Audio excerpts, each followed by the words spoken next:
are back at the Garden to take on Michael and the Bulls after MCS Cannon Game Night, Tuesday night on MSG. The revolution will be led by Jason Kidd, but he will not face the nation, meet the press, or host the Revolution online cyber chat, because the revolution will not be televised. The revolution will not be televised, and the revolution will not fail. For with every no-look pass, every three-point shot, every crossover, and every strong finish, Jason Kidd speaks for the revolution. For the revolution is about basketball, and basketball is the truth. Our communities need your help. Yes, make it count. Yes, make it count. Yes, make it count. Yes, you can make it count. Local communities throughout the metropolitan area need your help. And all of us at MSG Network are asking you to volunteer any amount of time you can to assist your community in helping others. You can make a difference. So yes, make it count. The blizzard of '96 all but shut down the New York metropolitan area. However, there were those who were brave enough to brave the elements and enjoy their own brand of winter sports.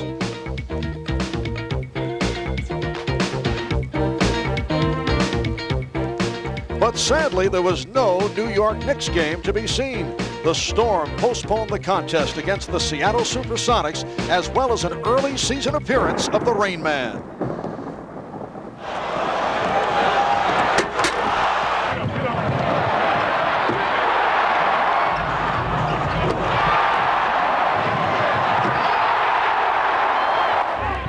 Tonight, however, the Knicks will see Shawn Kemp and the powerful Sonics firsthand. Seattle holds the best record of the Western Conference. But tonight, the Knicks hope to rain on the Rain Man's parade.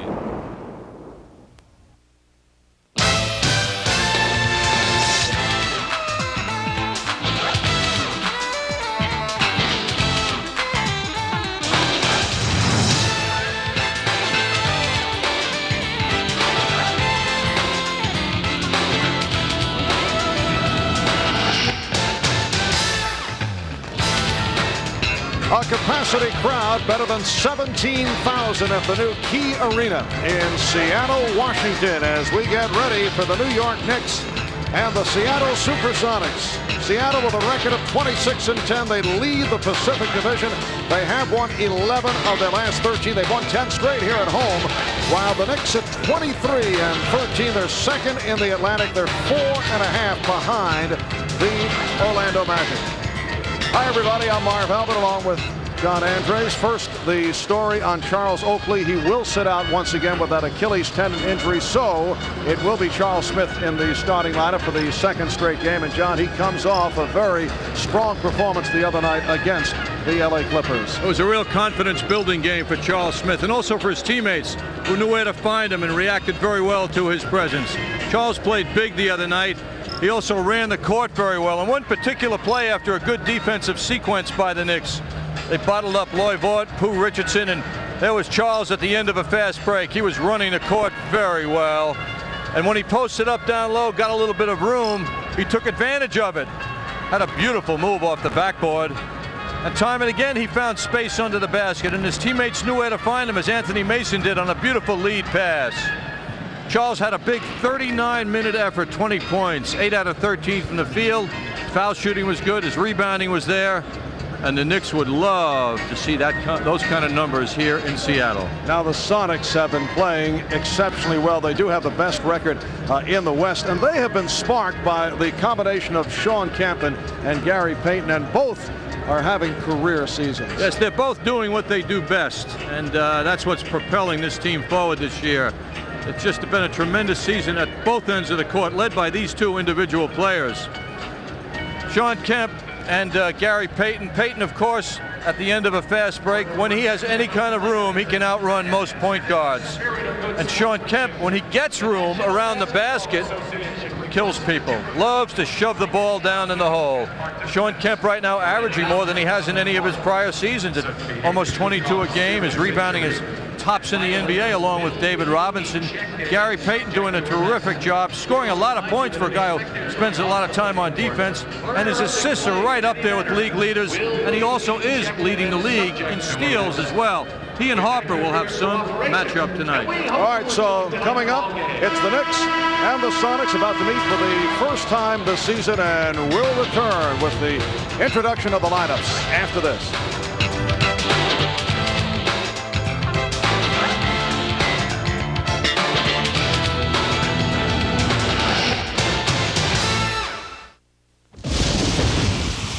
If we could see the future, we'd avoid hazardous driving conditions. But we can't.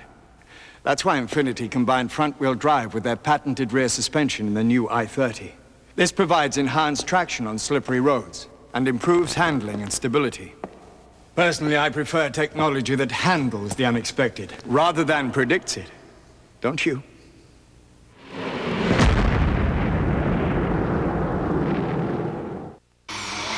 He's 6'2", weighs 265, can bench press over 400 pounds. And you're gonna put him in a 19-inch box? We don't think so. Come to Nobody Beats the Wiz. Buy any Mitsubishi big screen, big tube, or VCR and pay no money down, no payments, and no accrued interest for 18 months till summer of '97. Go big at Nobody Beats the Wiz Total Entertainment Centers. McDonald's has a special offer. It's called Cold Days Hot Deals, and the colder it gets, why the hotter the deal. You buy 1 1/4 pounder with cheese and get another for what the temperature was at noon yesterday. Below 0, it's free. Same deal at breakfast on a bacon, egg, and cheese biscuit. Yes! McDonald's Cold Days Hot Deals. Get them while it's cold. Have your break today. As the official airline of the 1996 Olympic Games, Delta is setting the pace for business travelers with an event of its own, the Around the World Relay. It's a team event, coordinating thousands of flights a day to cities throughout the world. So you can go from one plane to another, one place to another, in record time. Delta Airlines.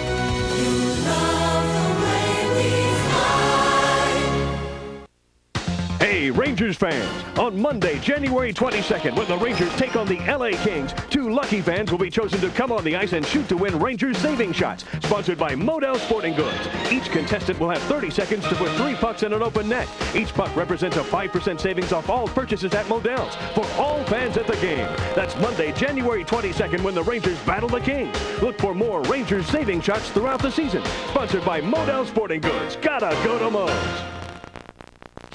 New York Knicks basketball is brought to you by Beechwood Aged Budweiser, the king of beers. This Bud's for you.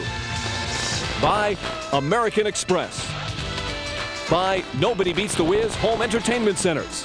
By Delta Airlines, official airline of Madison Square Garden. And by Citibank, for banking anytime, anywhere, any way you choose. At Citibank, the city never sleeps.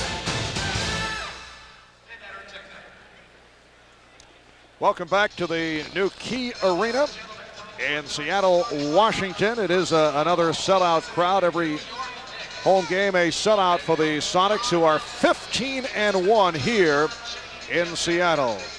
And now we're set for the introduction of the lineups. Tonight for the Knicks, a 6'5" guard from Oklahoma State, number 3, John Starks.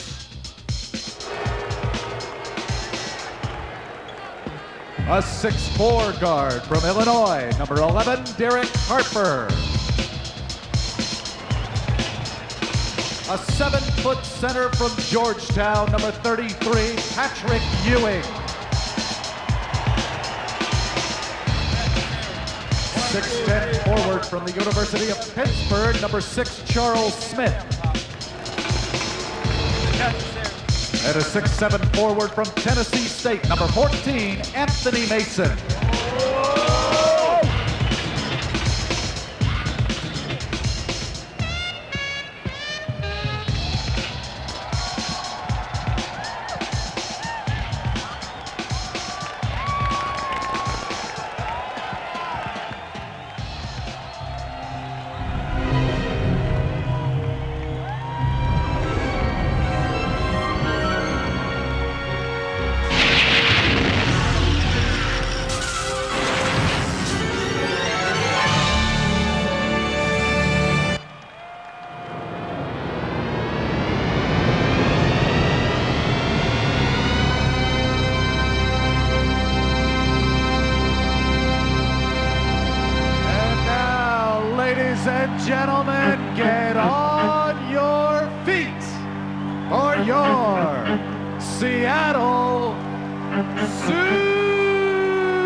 Larry Stotts and Dwayne Casey.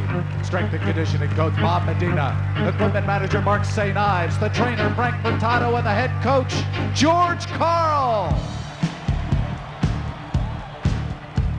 And the starting lineup tonight for your Supersonics.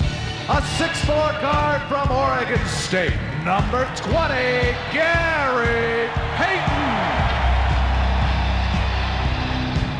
A 6'3" guard from Bradley University, number 33, Hersey Hawkins. 6'11" center from New Orleans, number 50, Irvin Johnson. 6'9.5" forward from North Carolina, number 14, Sam Perkins. 6'10" forward from Trinity Junior College, number 40, Sean Kemp.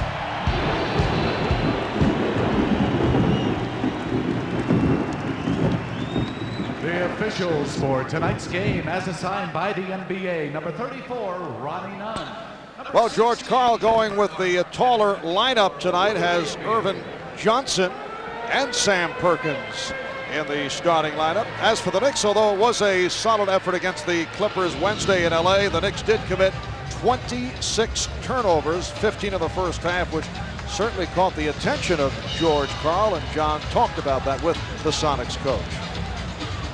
We would like to create a lot of turnovers. If we get the game into the 20 areas, we think then we'll create some of our offense off of the turnovers. And we'd like the game to get over 100 if possible. I think Don wants the game to get on and stay in the 90s. Barb, I think this is a very big game for Derek Harper. He'll probably be dealing with Peyton a lot of the time. And Derek is so tough, tenacious, and as is a younger version of Derek Harper in the form of Peyton. The officials, Ronnie Nunn, Ted Bernhardt, and Woody Mayfield. The Knicks at 23-13. They have won their last two on the road, a record of 10-6. Away from home, this is game 2 of a 3-game Western trip that will conclude tomorrow night in Vancouver. And then Tuesday, the Knicks are back home for the Chicago Bulls, while Seattle playing game 2 of a 5-game homestand following what was scheduled to be a 7-game road trip that turned out to be 6 because of the postponement of the game against the Knicks in New York. And the Sonics come off a win at home Tuesday against the Cavaliers. Ronnie Nunn will throw it up. And it's controlled by Anthony Mason. John Starks running the baseline against Hersey Hawkins. And here's Starks for 3. Knicks trying to get Starks off early. Hawkins driving past Starks. I think it's always difficult in a new arena to start out with long jump shooting. You got to get a feel for the place. And John Starks' shot was rather off severely. They double up on Ewing. So George Karl is going to the double team against Patrick Ewing. Harper for 3. And one-handed by Kemp. Kemp running the floor, stutter stepping on Mason. And then they pull it back. Payton for 3. And Ewing pulls it down. Knicks need a little motion now at this end of the court. Stretch out Seattle defensively. Loosen them up a bit. There is Ewing. So Patrick Ewing has tied the game at 2. You know he'll want to eat up Irvin Johnson. This is his 17th start of the season. He is not a strong center. He's just a body out there for Ewing. Difficult assignment for Anthony Mason against Sean Kemp. Perkins shooting from downtown. Goes to a travel as the crowd reacts. Harper with the foot on the line. It's a 2-pointer. And the Knicks lead 4-2. Nice look by Ewing. Didn't force his move. This is Irvin Johnson. Does not have any magic in his shooting touch. Harper going all the way. Rebounded by Johnson. Hawkins again able to sweep by Starks. And back comes Starks. Johnson is a shot blocker, but Starks was able to beat him off the dribble. And the Knicks up 6-2. Gary Payton, who is having a sensational season, matched up with Derek Harper. Kemp now posting up. And strip. Nice play by Mason. So the Sonics will have 5 on the shot clock. Mason has a great ability to get that hand at waist level of his opponents to slap the ball away. And off the inbounds, a foul is called. It is on Mason. Foul is on number 6, Charles Smith. A correction on Charles Smith. First team foul in the quarter called against New York. So a new 24 for Seattle. Now Kemp posting up. When other than Kemp for Seattle shoots the basketball, Mason must really look for Kemp to keep him away from offensive rebounding and stuffing. Mason drawing a double team and an illegal defense. What is illegal? On Kemp. Has been called against Seattle. The Sonics won both meetings against the Knicks last season. They've taken 3 straight against the Knicks. I guess the first of 2 meetings this year. That January 7th game scheduled for the Garden postponed due to the blizzard. And the double on Ewing was able to get it out, and Smith draws the foul. The Sonics-Knicks game at the Garden has been rescheduled for April the 8th. Kemp was called for that foul. That's a Monday, and Seattle will fly all the way from Portland in for that game and then continue back out west for another game. So that's quite a run for the Knicks. Double up on Mason, who got it out to Smith. Rebounded by Johnson. The game in New York, Marv, will be televised here in Seattle at 9:30 in the morning.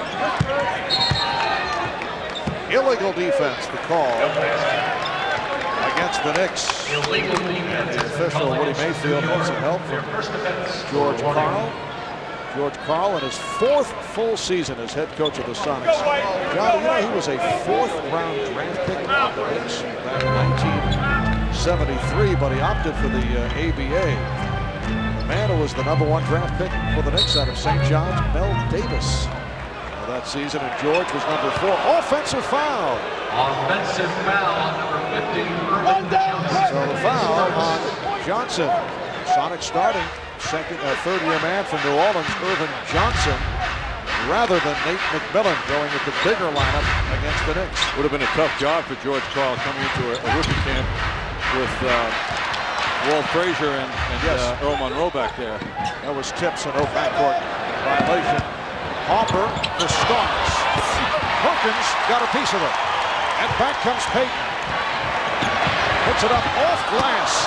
Thought he'd fool Ewing with that left-hand soft shot. He tried to bank it home. It was cute. It was a cute shot. Knicks 6, Sonics 2. Ewing, yes. Good start here by the Knicks. And they have reeled off 8 straight points. Well, the Knicks are looking for each other. There's one eye on the basket, as Charles Smith just indicated, and also an eye for open teammates. Here's Kemp. John Kemp showing the outside touch. The Sonics about to make a substitution. Vincent Askew over at the scorer's table. And he will come on. We may see some shuffling by Karl.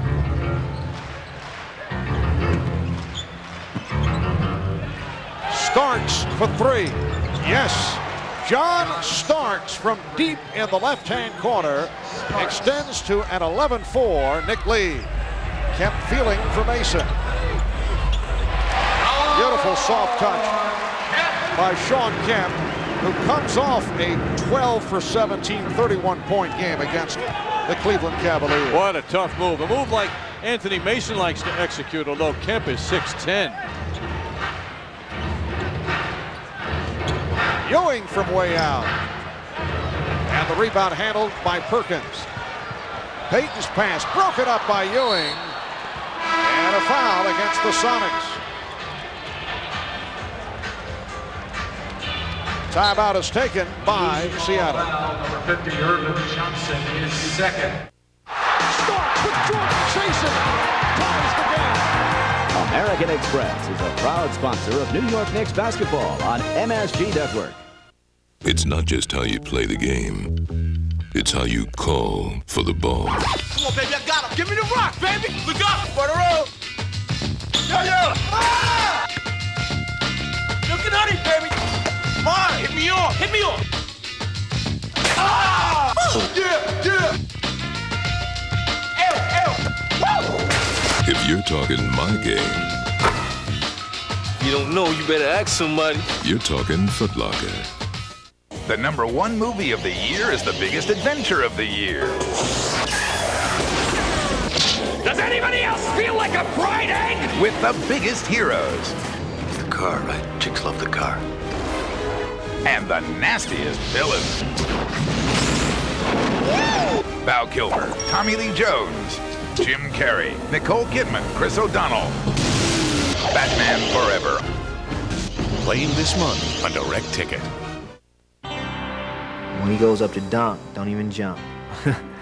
When he grabs a rebound, don't even try to take it away from him.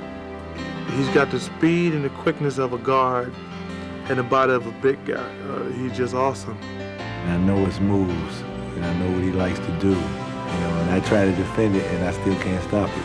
He has a complete package. This is a guy who's definitely not one-dimensional. He embodies everything that is great about this game.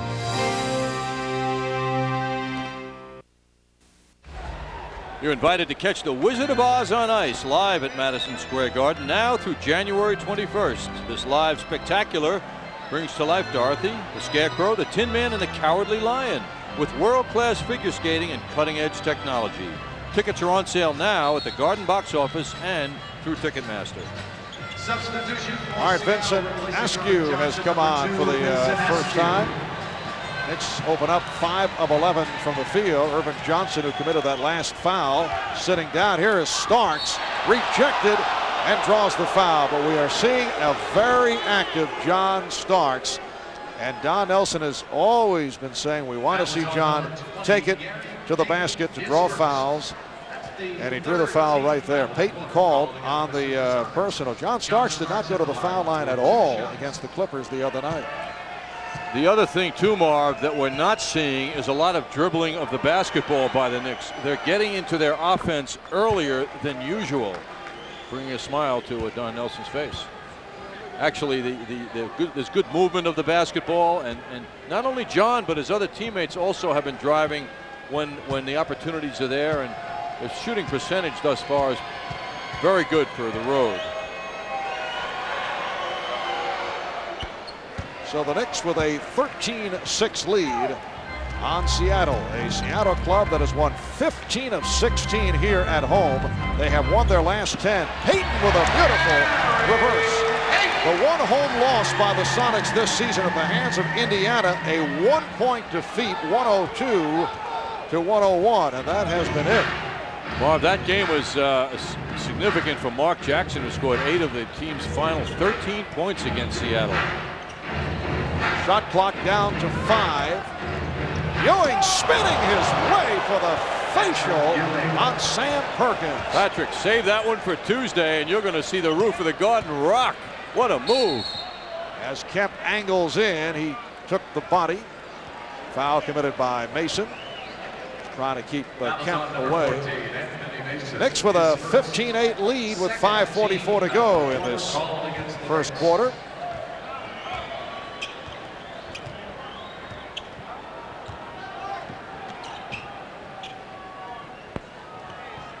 Sonics trying to get into their offense. They always feel safe in going to Kemp down low, while Perkins hangs around for the jump shooting opportunities. And here's Perkins for 3.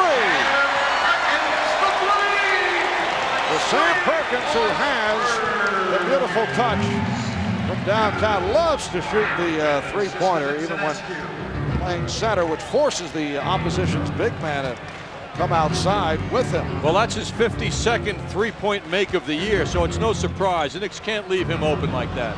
There's Smith. Kemp came out of the pack. Just under 5 minutes to go in this first quarter. Perkins fouled. Starks over to help. Sam Perkins will go to the line. Foul on Starks. And Doug Christie replacing Charles Smith. And Doug is hearing it from the crowd. He is a Seattle native, but this goes back several years when he was a #1 draft pick of the Sonics. Never did come to terms with his hometown club, and the Sonics were forced to trade him to the Los Angeles Lakers. So Doug hearing the boos as he checks in here in his hometown. Interesting how fans carry the memory around with them. And the boos greeting the announcement on the public address that Doug was coming on. Well, meanwhile, when Charles Smith just went to the bench in favor of Christie, Don Nelson had a few things to say, and they weren't all smiles. Charles Smith missing on his first 2 shot opportunities. Doug Christie has been playing very well as of late, draws the foul. It is on Payton. So that's 2 on Gary Payton. Doug Christie the other night against the Clippers, 10 minutes, 2 of 3, 6 points, but he's been on a good run getting the playing time recently. This must be the earliest appearance for him in a game this season as well. Beautiful move by Mason. Knicks 17, Sonics 13. Askew being guarded by Christie. Perkins with a nice fake. Sam Perkins with the head fake on Patrick Ewing. You know, when you see a move like that, and then you look at, well, who's going to support Ewing? Who's behind him? Well, Oakley's on the bench, Smith's on the bench. That's where you really miss that support. Here's the double on Ewing, who pops it back out. Hopper try to shake off Hawkins. Ewing, yes. Patrick Ewing, 4 of 5 from the field.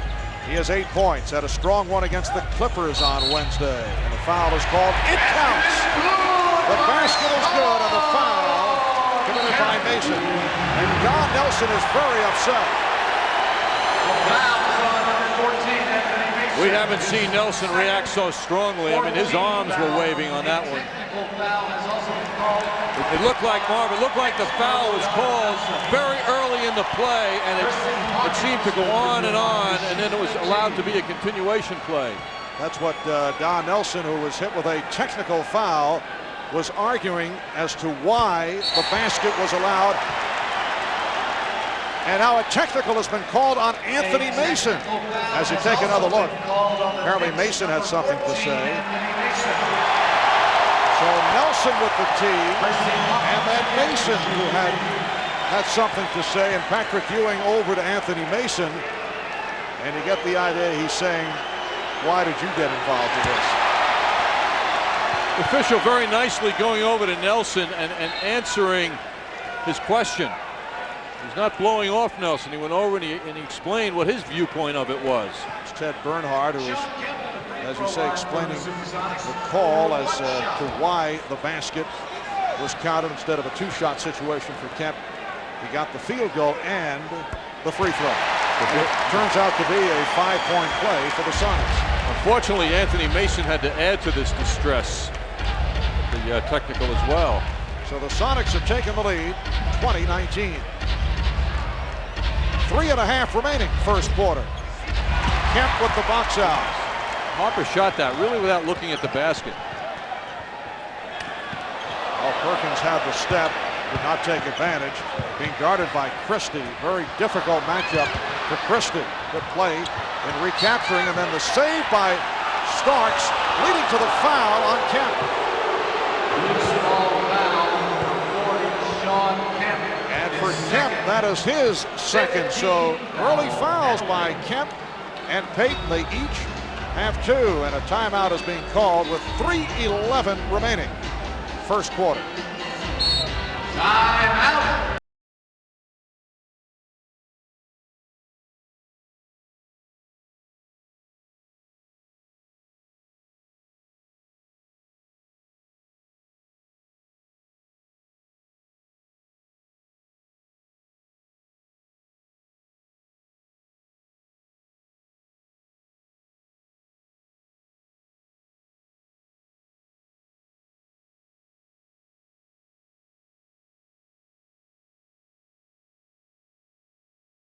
Jason Kidd, but he will not face the nation, meet the press, or host a Revolution online cyber chat, because the revolution will not be televised. The revolution will not be televised, and the revolution will not fail. For with every no-look pass, every three-point shot, every crossover, and every strong finish, Jason Kidd speaks for the revolution. For the revolution is about basketball, and basketball is the truth.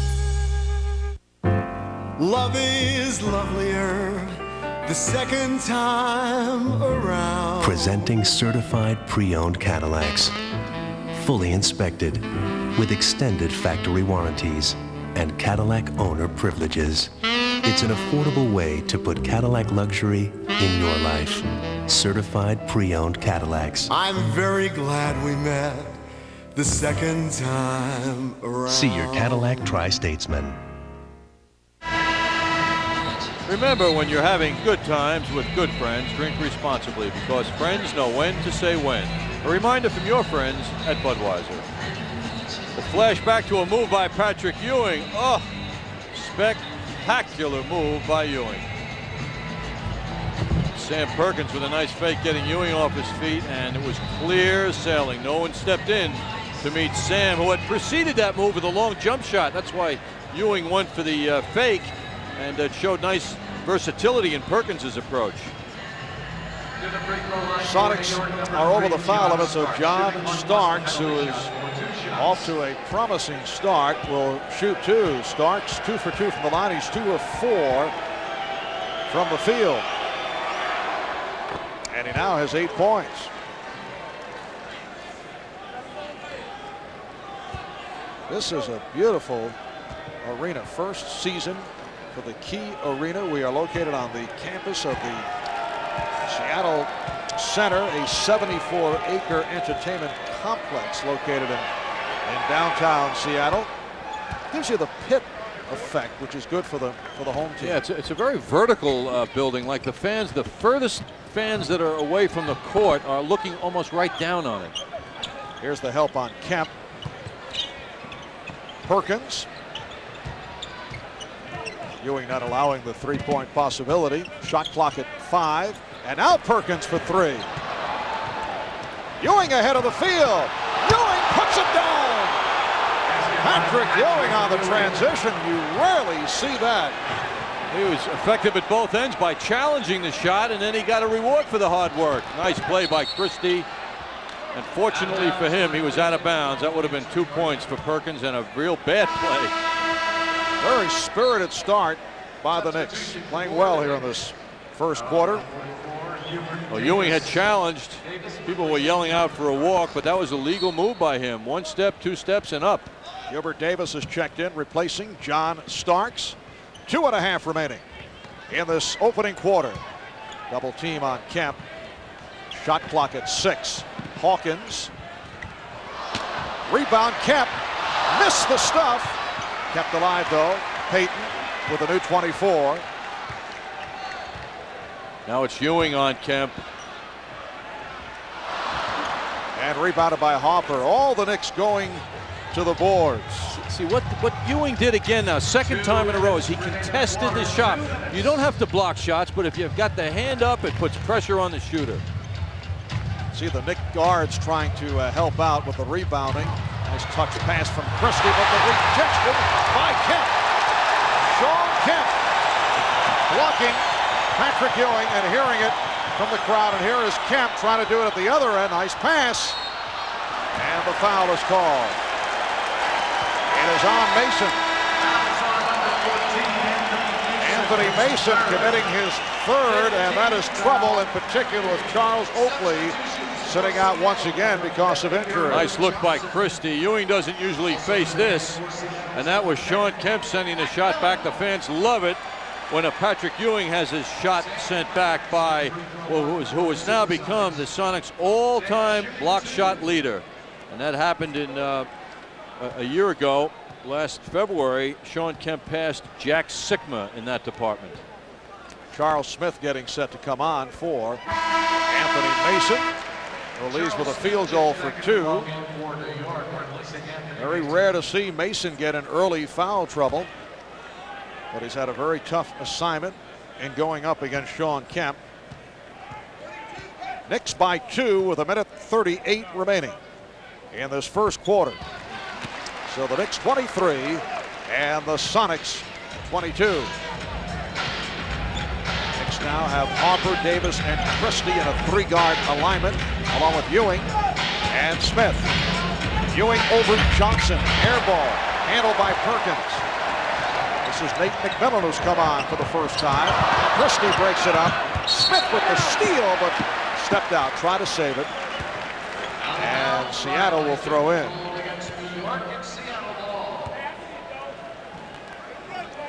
We have not yet seen the Sonics go to the trapping, pressing, switching defensive setup, which creates so many easy baskets. And they always have the runners to convert. They love to run the floor. Here's Payton.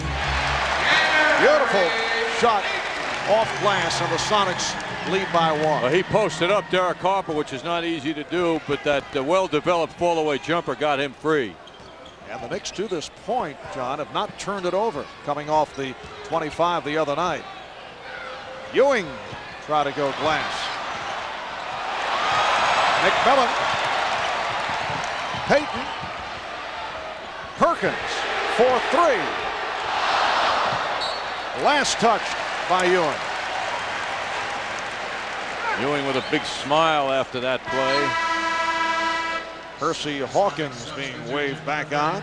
Looks like Nate McMillan is hobbling off. Gary Payton. I think Ewing clipped him because there was an interreaction between Ewing and Payton. Both players smiling, actually, although Payton's the one in pain. So Payton hurt.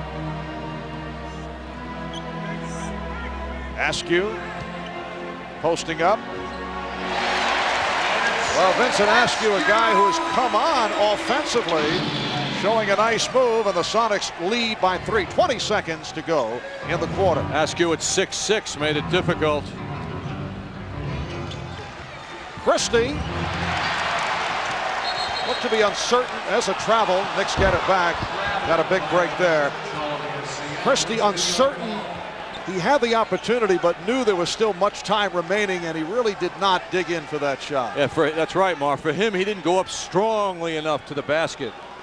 Now 9 8/10 seconds remaining in this first quarter. Sonics have a 3-point lead. Down to 5. Smith. Charles Smith coming up short. And that is the end of 1 here at the Key Arena in Seattle. Sonics 26, Knicks 23.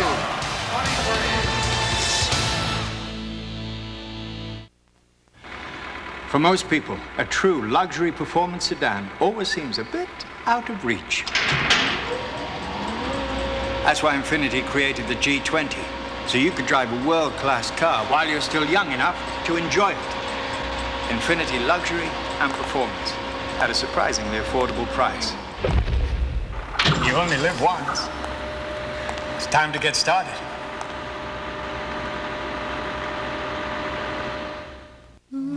When it comes to travel, there are 2 companies who can cover the world like nobody else. So whether you're up north or down south, far to the east or out west, now there's a new credit card that turns whatever you buy into free travel. Delta Airlines in the sky, American Express on the ground, and a way to earn more Sky Miles faster. The new Delta Sky Miles credit card from American Express. You started putting money away for my college when I was little, right? Smartest thing I ever did. I guess I gotta start thinking about stuff like that. I'll talk to my guy, Payne Weber. He got you through college. Broker? Do I want to be in stocks right now? I thought the same thing when I started saving for you. But he showed me if I was looking long-term, the only place to be is in the market. And he'll know that's what I'm looking for. He'll know. Because he'll ask. It's late at night. Do you know where your children are? Keep in touch with the Motorola pager from Nobody Beats the Wiz. Excuse me, I've got to use the phone. New York Knicks basketball is brought to you in part by Toyota. I love what you do for me. Toyota. By MetLife. Get Met. It pays. And by Hertz. For business, for pleasure, nobody does it exactly like Hertz. Well, this past Wednesday, prior to the game against the Clippers, Derek Harper arrived 40 minutes late for the team's morning workout, saying that he had received a phony message that practice was canceled. John asked Derek, who does he feel left that phony message? I really think it's Gary Grant. I think he saw an opportunity to get in the lineup going back to Los Angeles to play in front of his old fans. I'm almost sure it was Gary. I'll get him back, though. Will he pay the fine, or is there a fine? Hopefully there won't be a fine. I can't afford a fine. I don't want to be fined. Hopefully not. John, you just have to stop pulling those pranks. It really, it doesn't sit well. I thought Derek took it very well. He was actually having a massage at the time right. that had to be called off as he hustled his way to practice. And Don Nelson kiddingly said he's benched for tonight. As the second quarter gets underway, it is Derek Harper bringing the Knicks within one. Well, the Knicks, after the good start, dropped off. Both clubs about the same from the field. David Wingate handling as he has checked in. Christie called for the foul, and now Gary Grant will come on for the first time. And Patrick Ewing will get a rest. Good effort by Ewing. 10 points. 5 of 9 from the field. So the Knicks with a small lineup. The lone big man is Smith, and they actually have 4 guards on the floor. Here's McMillan for 3, and Smith lets it go. Well, when Don Nelson looks at what's on the court for Seattle, he feels safe in doing that. Irvin Johnson at the same end of the court for Seattle is the only big man for them, so an immediate response by Don Nelson. Sonics now with 3 turnovers. The Knicks perfect thus far. Minute gone by, second quarter.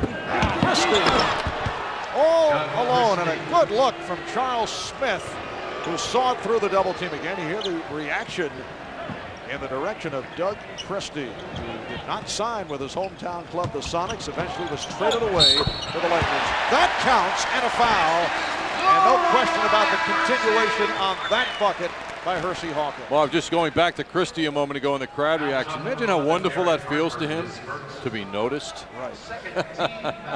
I mean, he's been just crawling for playing time, and now people are booing him when he comes in the game. What a great feeling. And he heard the boos when he came here with the Los Angeles Lakers the last couple of years. There's Christie with his first field goal. Charlie Ward now being waved down. Early appearance for Charlie. Don Nelson doing lots of shuffling. And he replaces Gary Grant. Hersey Hawkins just had a beautiful drive, now trying to complete a 3-point play, and what a big story he is here in Seattle, playing such a gigantic role in their success thus far.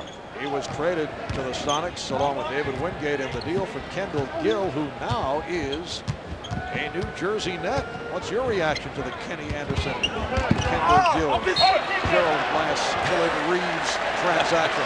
Well, first turnover committed by the Knicks. Well, I think the big story, of course, is Kenny Anderson leaving New York, and Marv, it seems that he had to go. The Nets were on the verge of getting nothing for him if they waited beyond the trading deadline at the end of February, and they wanted to get something, and Kenny just wasn't making it happen in New Jersey. Askew called for an offensive foul or 3-second violation. 3-second violation. I think the Nets are also getting 2 good players. Reeves, a New York product, play before an audience that he's familiar with, and I think it's a good move. Gill, of course, is a very talented guy. Kendall Gill with the ups and downs, having problems with depression here in Seattle. Travel card on Christie. Problems with depression here and in Charlotte. And you wonder, although the Nets don't get the same kind of exposure, the same kind of treatment that the Knicks do, but you wonder how he will react, because there will be more attention directed to him than he has seen in the past. Here's the steal by Christie. Has a 3-on-1 Able to get it off to Davis. Nicely done. And the game is tied at 29. We are early second quarter. Miller for Kemp off the fake. Oh, that looked too easy. Beautiful spin that left Smith standing. Sean Kemp nodding his head up and down. Yes, yes, that worked just as the way I wanted. Yes, I feel very good. He's got such a distinctive physical style after his moves. He's very interesting to watch. Sonics lead 31-29. Very interesting to watch, but there are guys around the league, not necessarily as Gilbert Davis was able to penetrate, but did not convert. Guys around the league not appreciative of the style or the attitude. So Askew gives the Sonics a 4-point lead. You think he flaunts his success? Yeah, he has that look. He has that look.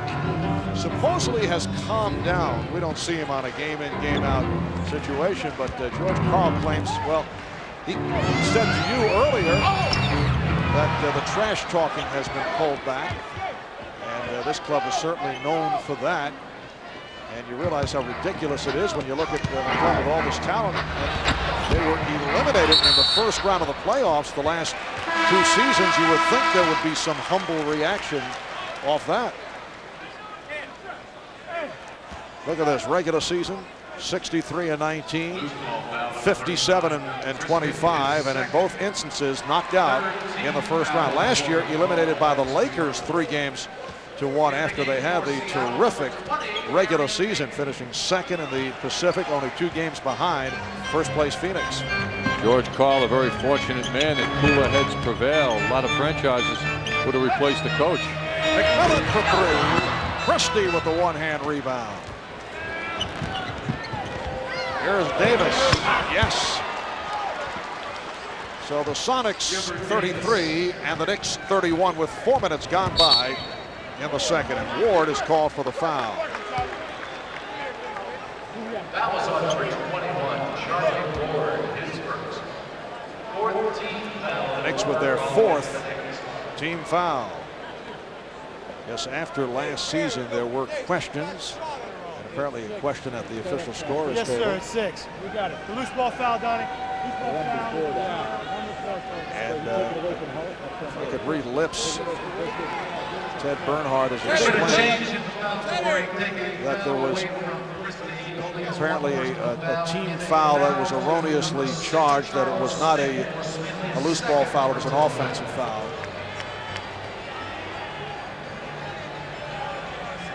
Ted was thinking about that a couple of trips up and down the court. And now Don Nelson wanted to continue the discussion, and he was politely asked by Ronnie Nunn to head back to the bench.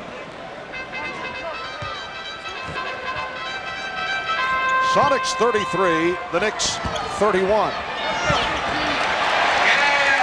Gary Payton extending to the 4-point lead. A lot different when Derek Harper isn't guarding you down low. Payton made that one quite easily. Charles Smith gets inside, and he is fouled. Putting the move on Sean Kemp. And it is a pushing foul on Kemp. So that is 3 on Kemp. So here you have the Kemp-Mason matchup right at the start. You see Don Nelson right at Doug Christie. 3 apiece on Kemp and Mason. And now Kemp will sit down, replaced by Sam Perkins. Well, they say, Marv, when a coach is yelling at you, he wants you to succeed. He's noticing you. And Don Nelson might have had some energy in Christie's direction, but Christie remains on the court. Nelson wants him to succeed.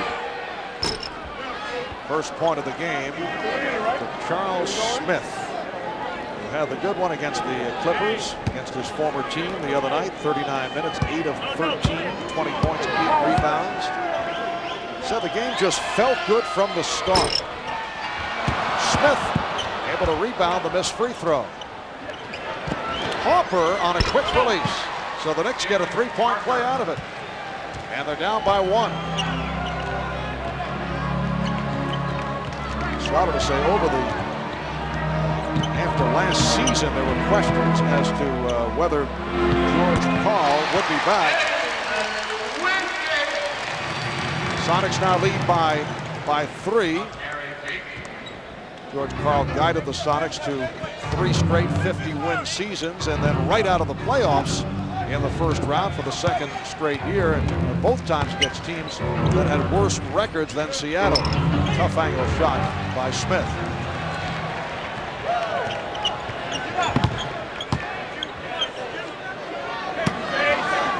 Perkins off the double team, he got it out. Askew shooting for 3. Vincent Askew, who played for Don Nelson with the Golden State Warriors, a guy who's moved around, who made it by way of the CBA, and is not only a defensive force, he can shoot. He's improved that phase of his game. Sonic team feels the three-point shooting this year is a big part of their success, led in that area by Hersey Hawkins, but Askew showing that he also is a member of that long-range shooting club, and they feel that'll be an important part of their success, they hope, in May during the playoffs. Illegal defense called for the 2nd time on the Sonics.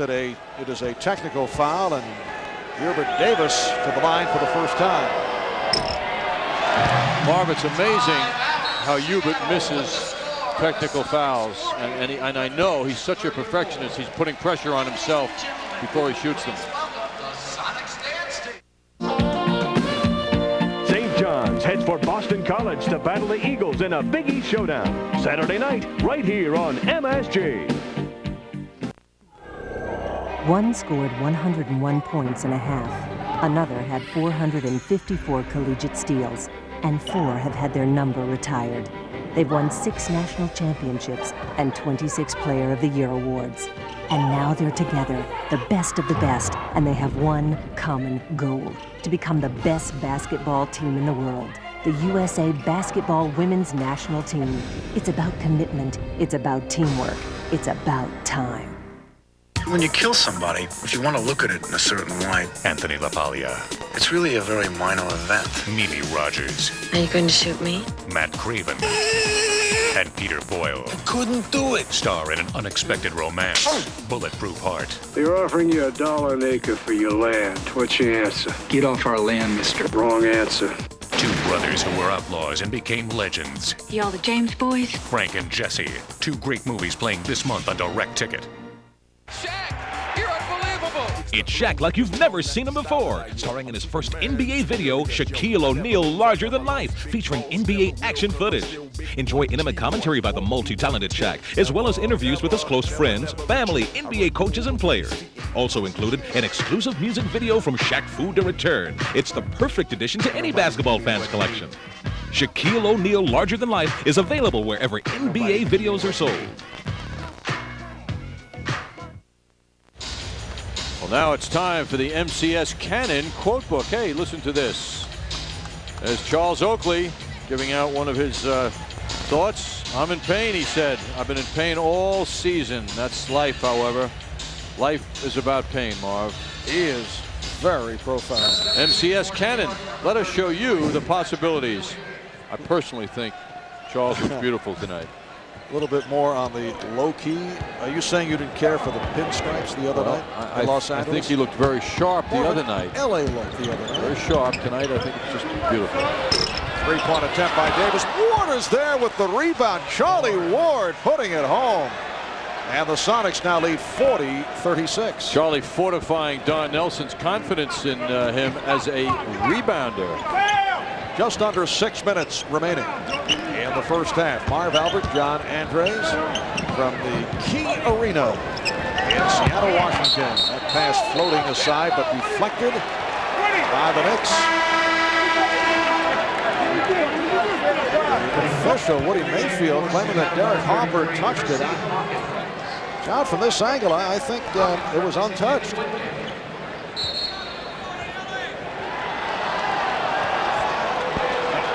And now they changed the call. It was untouched. You got through, Marv. Somehow, some way, even though life is about pain, right? You got through. Oh, I knew you'd weave that in. Here's Christie, and he will go to the line. Doug Christie on the drive.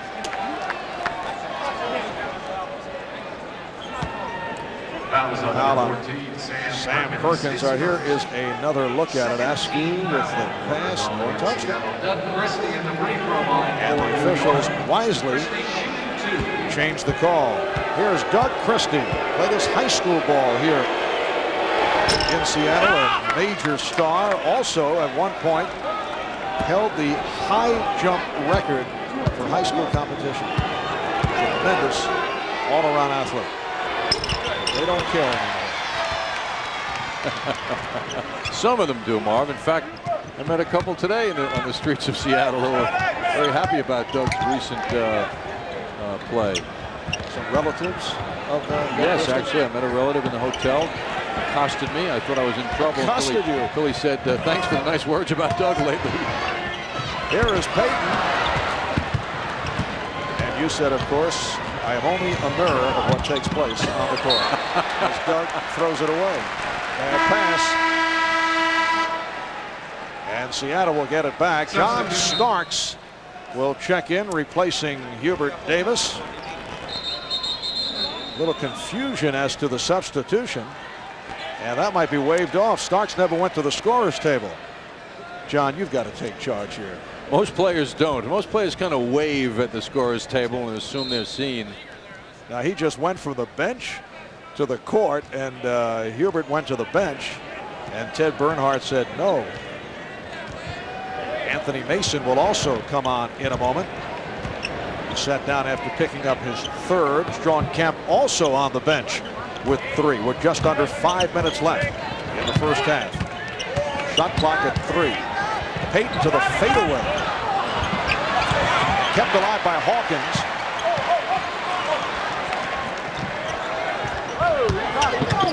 Hawkins played well by Christie.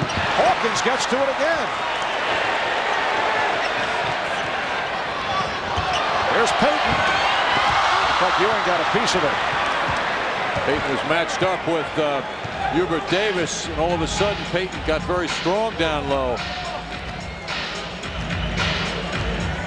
Knicks trailing by 3. Christie, he had it knocked away, but was able to draw the foul. Doug Christie has been a factor here in the first half. Hawkins called for the foul. Now John Starks is officially allowed to enter this. A look at what happened last time. He tried to make his way, but the official Ted Bernhardt said no, that is not an official substitution. John ran into the teacher. And now Doug Christie sitting down. Hopper for 3. And rebounded by McMillan. Oh, the Knicks miss Oakley's offensive rebounding. Hawkins lost the dribble and then kicked out of bounds by McMillan. The Seattle Supersonics coming at 26-10, best record in the West. They lead the Pacific Division by 4 over the Sacramento Kings. They have won 10 straight here at home. Harper's passing is very sharp tonight. Gave Ewing a nice setup. Perkins down deep. He thought he was fouled. And Starks draws the foul. We are seeing John Starks going at the level we have seen John when he's played his best basketball. No question the Knicks were trying to get him involved early. Hawkins called for that foul. It is a non-shooting affair, and Starks will put it in play. Yes, John's been a 9-point-a-game scorer over the last 10 games, which is amazing considering he's healthy. But he's moving very well and trying to drive the ball to the hoop, which is what Don Nelson's been preaching. Hopper on the drive. Protected it as he saw Perkins. Hopper on the loose ball. Ewing did a good job, too, pursuing that. Mason spinning his way, got bottled up. It will be Knick ball, last touched by the Sonics. The Knicks will have 15 on the 24. For the Knicks, it is game 2 of a 3-game Western swing. They play in Vancouver tomorrow night. Knicks beat the Grizzlies at the Garden in mid-November. And again the foul on the Sonics. Well, Ewing starting to drive to the basket, drew the double double coverage, and every time he gets the ball, Marv, the Sonics are doubling him. Ewing's reacting well, though, giving that ball to open teammates. I'd have to say Larry is my best friend. The guy is a maniac for sports. He loves to play football. That's his sport, and he's the boss. And he'll never, ever leave a game early. What is this, the Arctic Bowl? He's rolling out the tarp with him. Larry! But all my life, Larry's always done me big favors. Mike, Diane, Mike. Hi. Very big favors. Yes. Cheers, buddy. When you're with a friend as good as Larry, shouldn't you have a Heineken? What are they? Call it a screamer. The blades in the ground to kill. Where did they come from? Once it gets inside, that's when the killing starts. Now, We've got a new kind of screamer. They're smarter now. the last scream you hear will be your own. Screamers. Rated R. At theaters January 26th. How can this be car of the year? You can't get up and walk around in a car. Cars don't have seats on rollers. Or so many seats, period. Or so much space for so many things. And they certainly don't offer sliding doors on both sides. Well then, it would appear that for the first time ever, the Motor Trend Car of the Year is more than a car. It's a caravan from the new Dodge. And there is an important member of the Sonics team, Detlef Schrempf, on the injured list with a fracture of the left fibula. He has been out nearly 6 weeks. He has been working out. This is the scene prior to tonight's game. We talked about it earlier with George Karl, who says don't expect him back until at least the 1st of February. Detlef says that his cutting and reactions are still a bit off. He is not ready. It's totally illogical to me, Marv, that this team is 13-4 with him out of the lineup. He's such an important part of this team, and they've just marched right along without him. Neither club has scored the last 2 minutes and 40 seconds. Foul on Irvin Johnson, putting Patrick Ewing at the line. Ewing with 11 points, 2:57 remaining in the first half, and the Knicks are down now by 1. Well, Don Nelson's got to be delighted with this first half. Naturally, you always want to be leading by 10 points, but this is a superior team in the league, and the Knicks are right with them. Payton being guarded by Starks. Payton reversed it beautifully. The tip was missed by Johnson, and Mason pushes it down for Starks, finding Ward for 3, and a tip by Ewing. Patrick Ewing soaring for the tip. I can't remember when we saw a play like that. The nice fingertip control by Ewing. So the Knicks lead is now 1, and Starks aggressive on Payton, trying to help out, as called for the foul. Number 3, John Starks, the second. So that is 2 committed by Starks. Well, good ball movement by Starks. He moved it up and found Charlie Ward cross court. There's Patrick. Nobody boxing him out. And what control he had of that basketball. Crowd reacting with Steve Scheffler over at the scorer's table and checking in for the first time. Coming on for Irvin Johnson. Steve Scheffler, very physical player, 6'9", 250 pounds. In his 6th season out of Purdue, it is only his 19th game, and has seen limited action. Sonics tie the game at 41. That first point in 4 minutes and 22 seconds. We come up on 2 minutes to go, first half. Ewing again draws the double team. 2 minutes remaining in the quarter. 2 minutes. Starks for 3. Yes. Beautiful ball movement by the Knicks, taking advantage of the Seattle double teaming. Charlie Ward returned the favor with the nice pass to Starks. So the Knicks lead is 3. They have led by as many as 7. Starks eluding Hawkins. Gets it to Ward. The Knicks moving the ball so well in this first half. Charlie Ward playing under control as well. Scheffler trying to pound Ewing. As I said, a very physical guy. Ewing going right at him, and the foul call. That's unfortunate because the fans that are booing saw a view of Vincent Askew with Ewing wheeling in, and the ball that Ewing had just brushed right into Askew and threw Ewing off balance, and the foul was called. Take another look at it. Oh, here's a good view of this move. You see Askew and Ewing collide, but it's basketball on Askew. Steve Scheffler has spent the last 3 years with the Seattle Supersonics. He's also played for Charlotte, Sacramento, and Denver. Originally a second-round pick of the Hornets. He was the Big Ten Player of the Year back in 1991 at Purdue. Doug Christie is back, and Ewing has given the Knicks a 46-41 lead. Sonics have been sitting on that 41 for a bit now, and the Knicks keep rolling along. They have not hit a field goal in 5.5 minutes. The last field goal was the 3 by Askew, and again they turn it over. They come up on 1 minute remaining in the half, and they want to go to work with Ewing against Scheffler. Here's Ward. And apparently the ball went in from underneath the basket. Credit the basket to Charlie Ward. Oh no, it's ruled that it is good. Apparently the ball was knocked from underneath, so the basket by Ward was good. 14-1 run by the Knicks, who lead by 7. 40 seconds to go in the half. Hawkins for 3.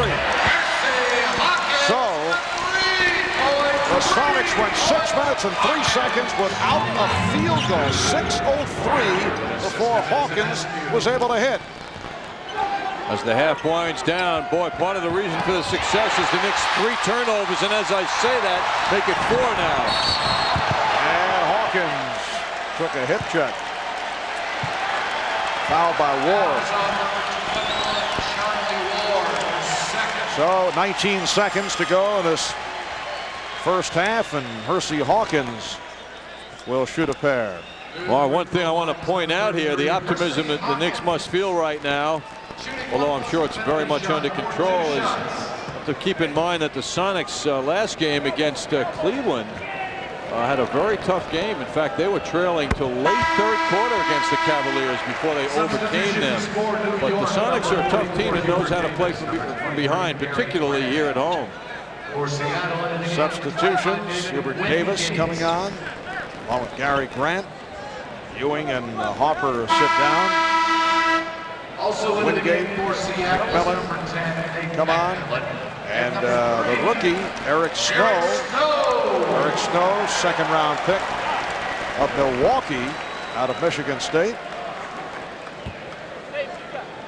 Hersey Hawkins, one of the best free throw shooters in the league at 90% this season.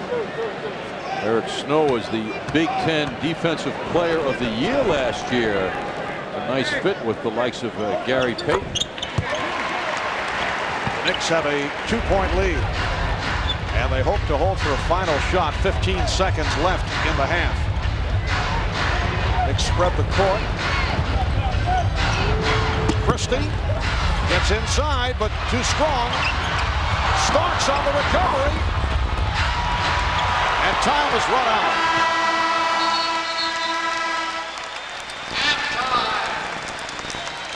And Don Nelson was not pleased with that last sequence, pointing at the noggin as if to say you have to use your head.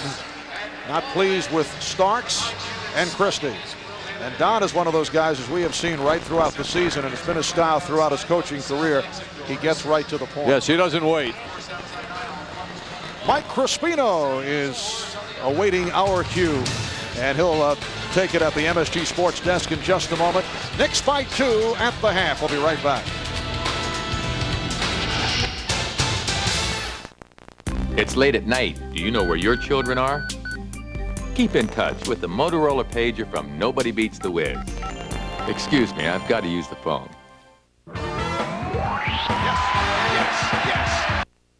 Stockton, bounce to to Carl. Karl Malone and John Stockton, they've been able to do it for a decade and do it very effectively. What a pass by Stockton. Stockton's main focus is getting the ball to Karl Malone because Karl Malone is going to finish. That's why they call him the mailman, because he delivers. Here's the mailman. What a play. Anytime you turn your head, it's too late. That's how good they are. John Stockton and Karl Malone, 2 parts of the Dream Team, coming this summer. On board the U.S. Navy's most lethal fighting machine, We're here to preserve democracy, not to practice it. one man was trained to follow orders, The use of nuclear weapons has been authorized. and another If we launch, 1 billion people are going to die. I've made the decision. the courage to question them. Denzel Washington, I'm assuming command of this ship. Gene Hackman, You're not assuming anything. Lock him in his stateroom. I'm the commander of this ship now! Crimson Tide, playing this month on Direct Ticket. From the time you get the ball, you're looking for that crack in the defense, the eye contact with the teammate, that split second when the defender turns his head. You see it all. And when that moment comes, when you thread the needle just right, all you can think about is getting the ball back and doing it all over again.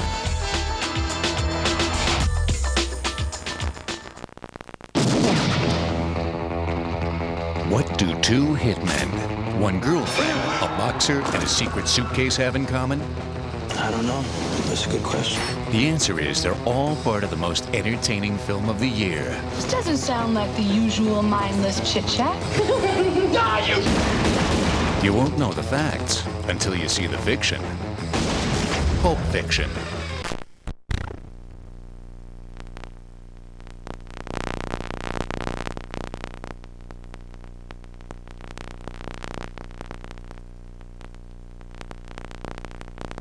In Seattle, Marv Albert with John Andres. The Knicks with a 48-46 lead on the Seattle Supersonics. And as we throw it back to Mike Crispino at the MSG Sports Desk, a new tradition here at the MSG Network.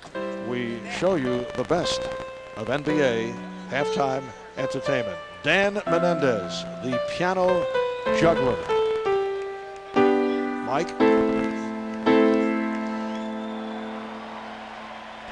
Well, thanks very much, Marv. With apologies to the people who were involved with Stairway to Heaven. A nice job. Another piece of NBA halftime entertainment here for you on the MSG Network. And you're not missing anything. Why, by the way, Marv, we're having the same weather they are in Seattle. Plenty of rain and no snow remaining. The New Jersey Nets did everything they could to retain the services of Kenny Anderson. They gave him 40 million reasons to stay close to home. But Anderson told agent David Falk he wanted out, and so he is. With Gerald Glass, they are headed to Charlotte. Kendall Gill and Khalid Reeves will be headed to New Jersey from the Hornets. Now, the highlights of Kenny's lackluster career here. He led them to the playoffs, and he was an all-star one time. I had some great years in New Jersey, and there's, memorable moments there, and I was an all-star there, and that's something, I'll never forget. Things just don't work out in this business. Just being in it for 5 years, some of the players that you're used to, in trade or free agencies, and they just move on, and you're not playing with the same group of guys that you thought would be there because of the business standpoint of it. The emotions are probably mixed. There is a degree of happiness and sadness. I would have loved to have kept Kenny here, but we're happy to have Kendall Gill and Khalid Reed. I just spoke to Khalid, and he's very happy about coming home to play. Now, the Nets tonight were on the road against the Washington Bullets. Mark Price's career may be close to over, but his younger brother Brent is having an enjoyable time. There's a look at Gill and Reeves. Of course, they will join the Nets as soon as possible, be members of the New Jersey Nets. Now to the Nets tonight. They have lost 16 of 20 on the road so far this year, and more of the same in the fourth quarter. Unable to get the job done for Butch Beard. Chris Webber had a big night, 25 points, 8 assists. But look at the defense. Well, what is Bradley doing? He let him go right to the hole and slam it down. 8 assists, 7 rebounds tonight for Chris Webber, a 36-26 Bullets lead. George Murison had a pretty good night. Despite foul trouble in 25 minutes, scored 11 points, moves inside, makes Bradley look terrible on the offensive board. The Bullets led it 73-63. Nets did come back. Chris Childs had a nice night with 18 points for him. Childs in transition off the long rebound, and they're able to tie the game at 85 apiece as he beat Brent Price. Rebound by Gilliam there. Murison, as I mentioned, had a good night. Bradley outplayed tonight, just 8 points in 34 minutes. Again, Murison made a big play late in the game, and the Bullets had an 87-85 lead. And Bradley inside missing a layup here. It was the story of the night for the Nets. 11-6 at home, but 15-22 overall. The Nets drop a game to the Washington Bullets. We'll be back with more from the MSG Sports Desk after these words. Sports Desk is brought to you by the incredible i30 from Infiniti. More flagship styling, space, and performance than you'd ever expect.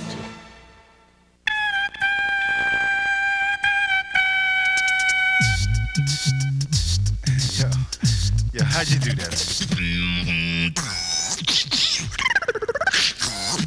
Ladies and gentlemen, you are now witnessing the incredible. The incredible. Now, you need to tell me how you did that, because I personally feel you're the one. Nah, son, I think you're the one. I think you're the one. But let's be real. We all know who's the one. Don't forget the big screen TVs. It's January clearance time at the Wiz, and the warehouse is jumping. We're moving all our merchandise into our stores before inventory. Get the camcorders on. Everything's going. Every brand, every model. Everything from VCRs to cellular phones, video movies, cassettes, and compact discs. The best thing is we're slashing prices on hundreds of items. We want to sell them, not count them. The January in-store warehouse clearance sale. Nobody beats the Wiz. A Cadillac DeVille. A Lincoln Town Car. The DeVille has front-wheel drive and full-range traction control standard. And now it's made even better with the North Star system. Just something to think about when you have somewhere to be this winter. Nothing feels like a Cadillac DeVille. Now $469 a month with $26.75 down. So, you think you can pick me up in the morning? See your Cadillac Tri-Statesman. 46th annual All-Star Game in the NHL in Boston this weekend. That's the game tomorrow night. But the skills contest tonight, Mark Messier, who won the accuracy contest back in '91, does it again. Hits all 4 targets tonight. The number 5 scorer in the NHL winning the accuracy contest. And the former Ranger Mike Gartner won the fastest skater contest as well. We'll go back to the Key Arena in Seattle after this. In a head-to-head shootout to introduce three-point play from the New York Lottery, basketball legend Earl the Pearl Monroe and Steve Scratchy Jackson. Swish! Nice shot. It's fun. Gotcha. It's easy. And you can win up to $1,000 instantly. Oh, yeah. Swish. Good. Yes! Yes! Three-point play from the New York Lottery. How can this be car of the year? You can't get up and walk around in a car. Cars don't have seats on rollers. Or so many seats, period. Or so much space for so many things. And they certainly don't offer sliding doors on both sides. Well then, it would appear that for the first time ever, the Motor Trend Car of the Year is more than a car. It's a caravan from the new Dodge. Nobody does it like you. For high traffic areas, now there's the deep cleaning power of the new Hoover Steam Vac Deluxe with 5-brush agitator. Nobody does it like you. Starks with Jordan Tracer. Dime Savings Bank is a proud sponsor of New York Knicks basketball on MSG Network. There is a magic within them. A legendary quality. They are men of miracles. Fly with them in this extraordinary new video. NBA Legacy, Living Legends to Rising Stars. You also get the officially licensed NBA team sweatshirt of your choice. Both the authentic sweatshirt and the video are free with your paid subscription to Sports Illustrated. NBA Legacy traces a line of superstars as greatness is passed from one generation to the next.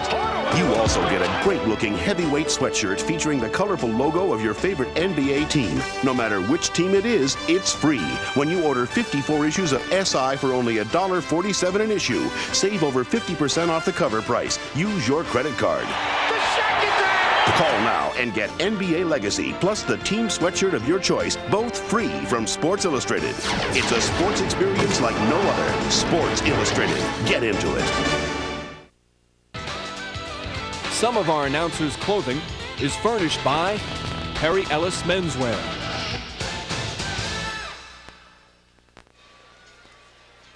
We welcome you back to Seattle, Washington, where at the half the Knicks lead the Seattle Supersonics 48-46. Look at the scoring totals for the Knicks. Patrick Ewing, a strong 19 minutes in the first half, 6 of 11 for 16 points. John Starks very much into it in his 13 minutes, 3 of 6 from the field, 2 from downtown, and 12 points, 6 for Harper, 4 apiece for Davis and Ward.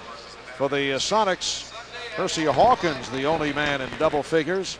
He has 12 points, 9 apiece for Perkins and Kemp, 7 for Askew, 7 for Payton. 3 fouls on Kemp. Mason has 3. The Sonics at one stretch went 6 minutes and 3 seconds without a field goal. Knicks had a 14-1 run and lead by 2 at halftime, and a very good first half for the Knicks here on the road in a tough place to win. There's nothing really for Don Nelson to be unhappy about. The Knicks are hanging with the Sonics in rebounding.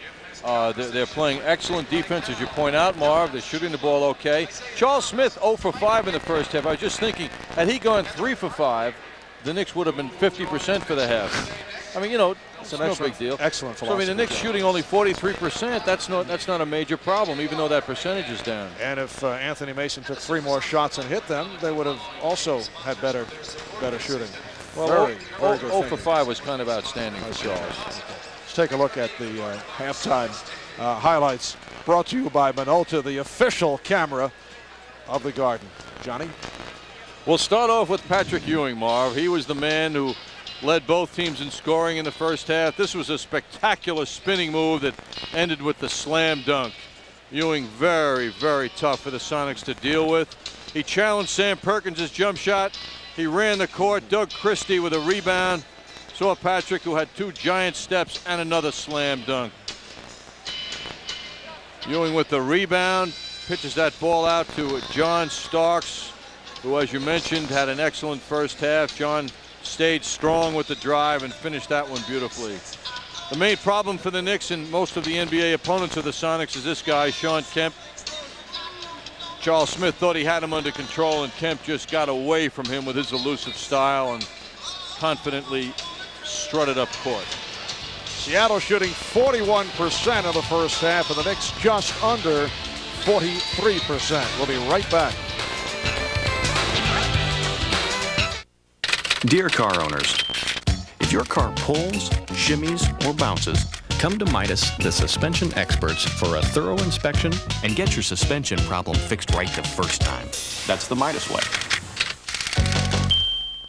How does Minolta stay on top? Do you think that I'd zoom to Bora Bora without my new Explorer? I can keep my little girl at any age with Minolta's Freedom Family Zoom. I ain't know about being #1, and the Maxim 300 SI keeps Minolta on top. This Minolta Compact can't zoom to 140 millimeters? I lied. Only from the mind of Minolta. Buy Snappy, the video grabber, and you've joined Club Minolta. I pay the bills in this family. Phone, cable, electric, every month. It was a lot of checks. Hey, Mickey, okay, you guys stay together, okay? I'll run out of stamps or forget to mail them. So now, I simply don't write checks. Citibank does it for me, for free. I just tell them which bills to pay and when, and that's it. And it all shows up on my statement. You know, life in New York can get pretty crazy, but this is simple. The city never sleeps. Hey, let your sister have a turn. In business, you can't always count on having enough time.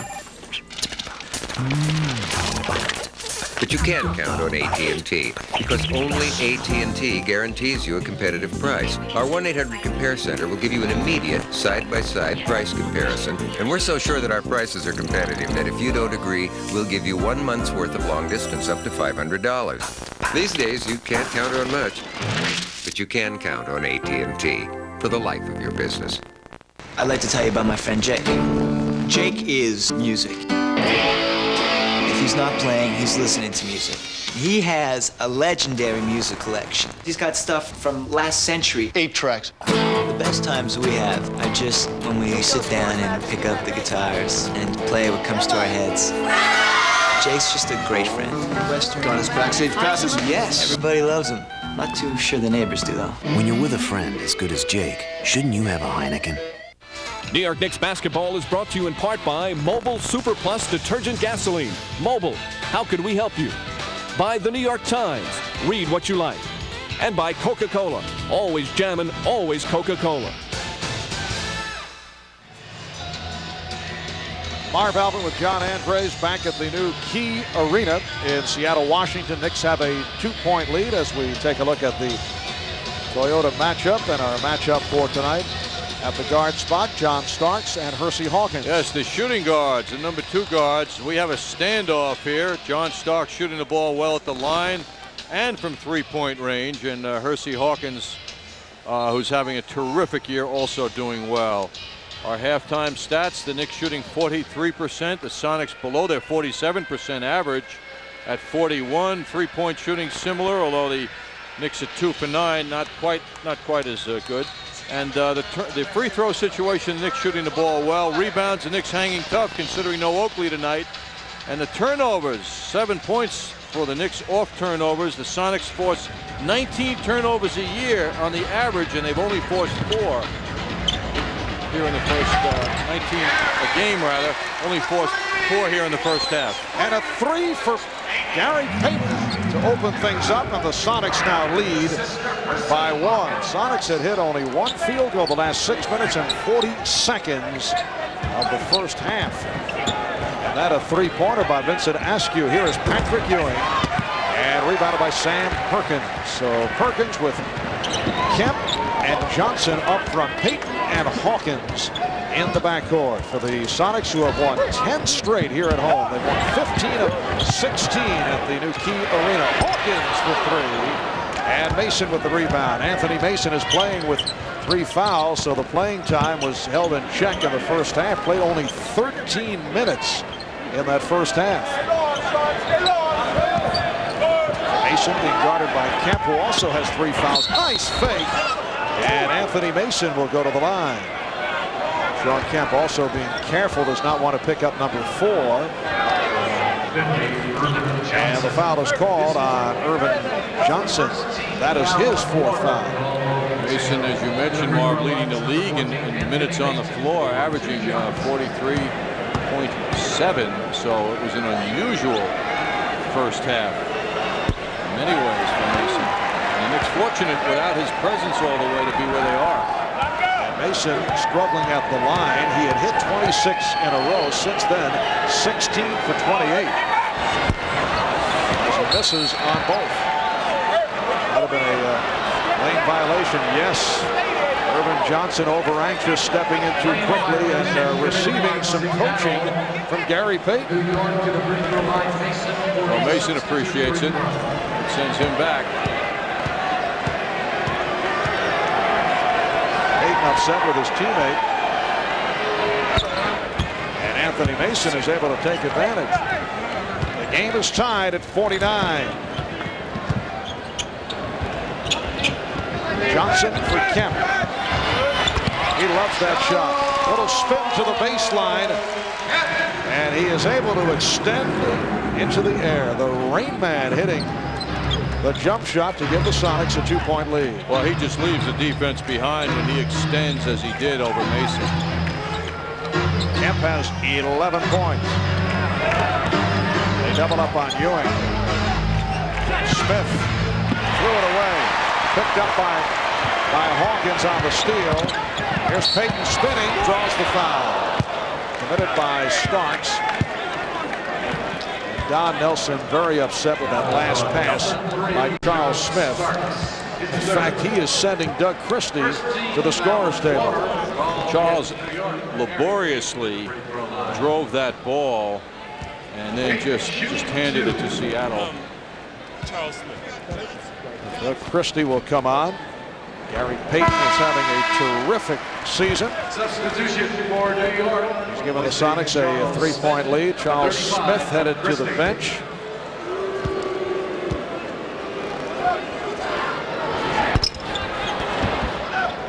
Booing has subsided quite a bit when Doug Christie takes the court. Seattle with a 3-point lead. We are early in the third. Mason played on a switch by Payton. Knicks want an illegal defense call. Shot clock running down. Too late. Anthony Mason. Too much dribble as he tried to get closer. Meanwhile, the PA system here has taken off on the Knicks end of the court when they're handling the ball with some pretty distracting sounds.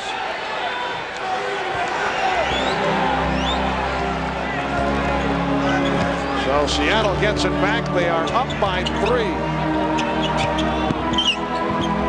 Perkins for 3. Sam Perkins in his 12th season out of North Carolina, so effective from long range, extends to a 6-point Seattle lead. There wasn't a Knick defender in the vicinity of Perkins on that shot.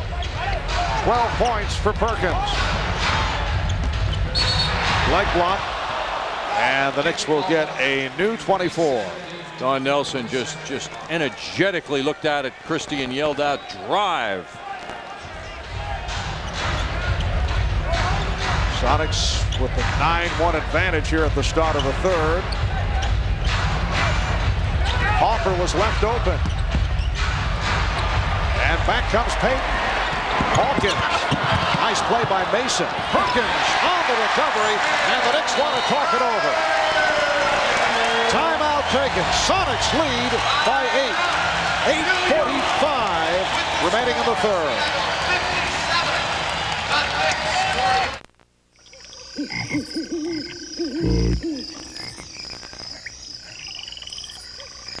Why? Why?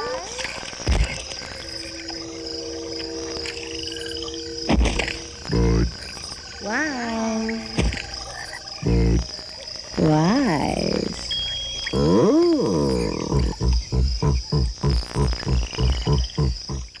McDonald's has a special offer.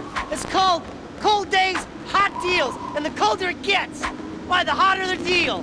You buy 1 quarter pounder with cheese and get another for what the temperature was at noon yesterday. Below 0, it's free. Same deal at breakfast on a bacon, egg, and cheese biscuit. Yes! McDonald's Cold Days Hot Deals. Get them while it's cold. Have your break today. As the official airline of the 1996 Olympic Games, Delta has created an event just for business travelers, the International Dash. With 4,900 daily flights to 300 cities, we'll fly you to the business world with a schedule that's as full as yours. And we don't do it so we can finish first. We do it so you can. Delta Airlines.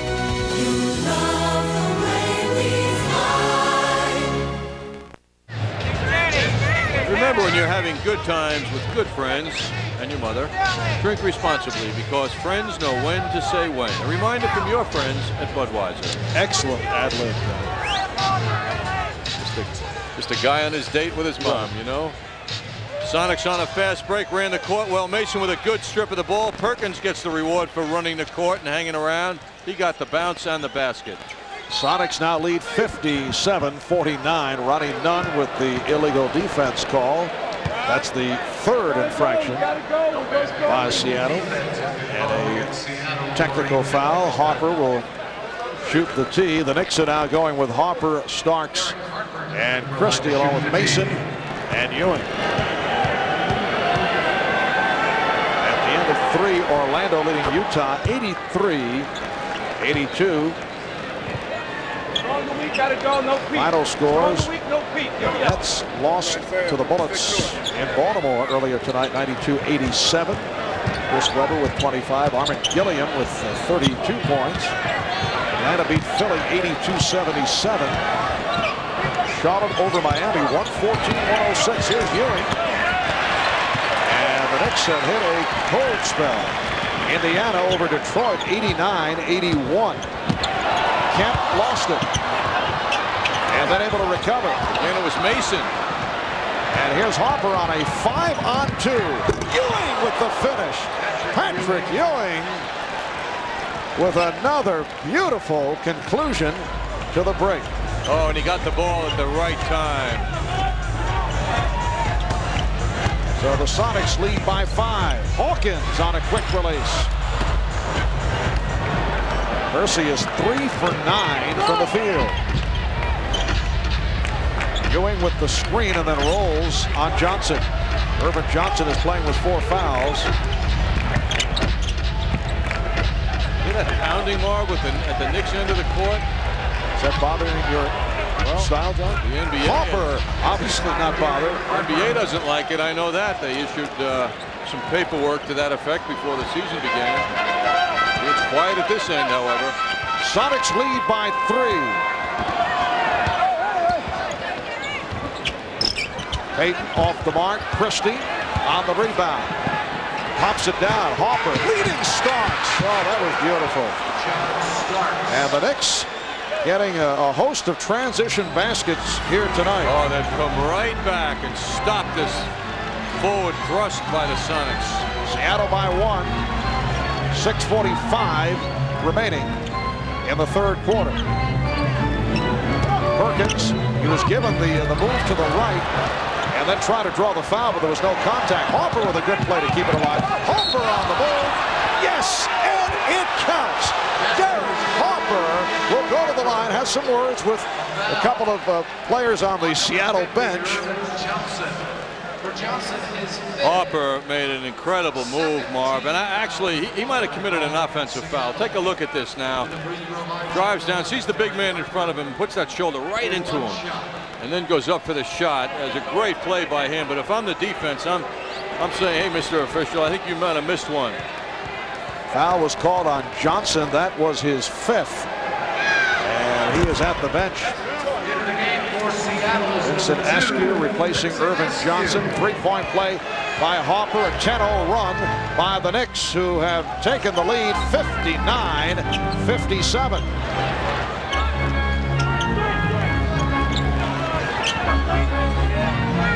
Good job by Mason on Kemp.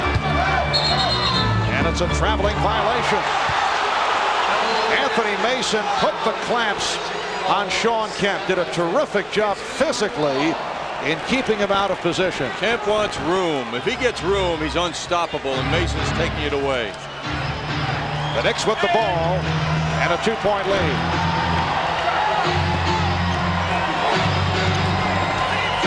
Mason gets it out to Harper. Mason is being guarded by Payton. He's moving the ball well, too, Mason. He's not holding it, dribbling.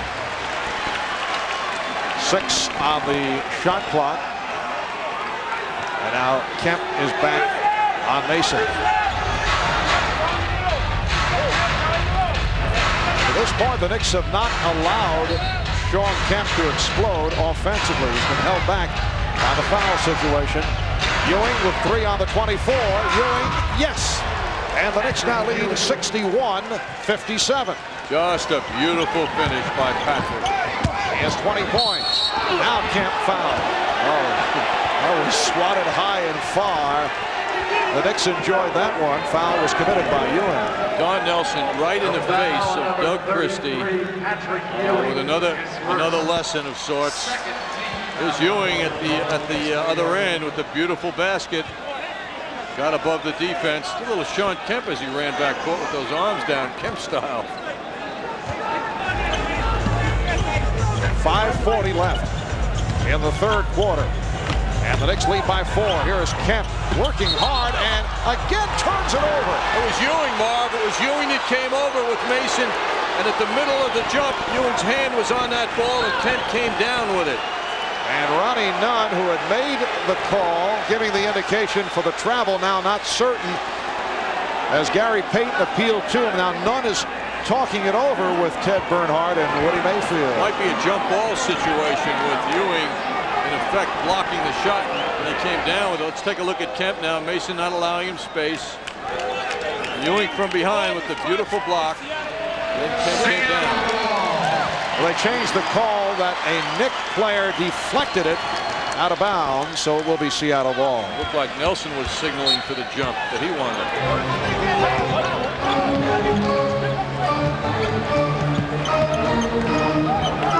Shot clock is down to 7. Askew was forced out deep. Perkins with 3 on the 24. Kemp getting position. Oh, he was played well by Ewing. What a job by Patrick Ewing. Not committing the foul, but putting the pressure on Kemp. Great play, because Kemp was so close to the hoop, you had to think he would get at least a foul out of the deal. Mason able to save that pass. Shot clock at 5. Harper from Christie. And rebounded by Kemp. I haven't seen the ball move like this on the Knicks offense in a long time for such sustained periods. Payton for Perkins. Payton posting. Shot clock at 5. Sonics having trouble locating a shot. Hawkins couldn't bail them out. And the Sonics have got over 4 minutes without scoring. Here's Christie putting the move on Perkins and draws the foul. Sam Perkins picks up his second.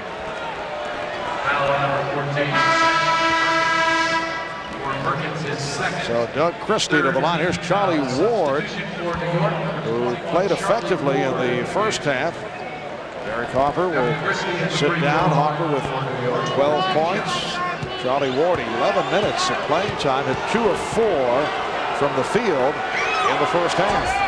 George Karl has to be missing a man who's become valuable to this team this year. Frank Burkowski, Big Frank, joined the Sonics this year for the second time in his career. First 2 years of his NBA career was with the Sonics, but he's got a shoulder injury that's kept him out last game and a half, and he could be very useful to the Sonics now as Ewing is just truly dominant out there. Frank Burkowski is available but has not played. Kemp able to beat the Knicks down low, and then good play by Christie, not allowing the shot.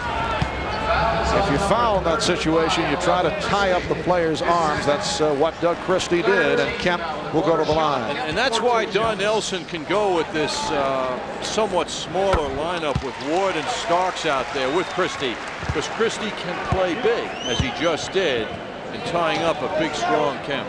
And the Sonics, their first point in 4.5 minutes. The Knicks now lead 62-59 as we approach 4 minutes to go in the third quarter. Christie, Starks, Ward, Mason, and Ewing on the floor. Here's Christie putting the move on Perkins.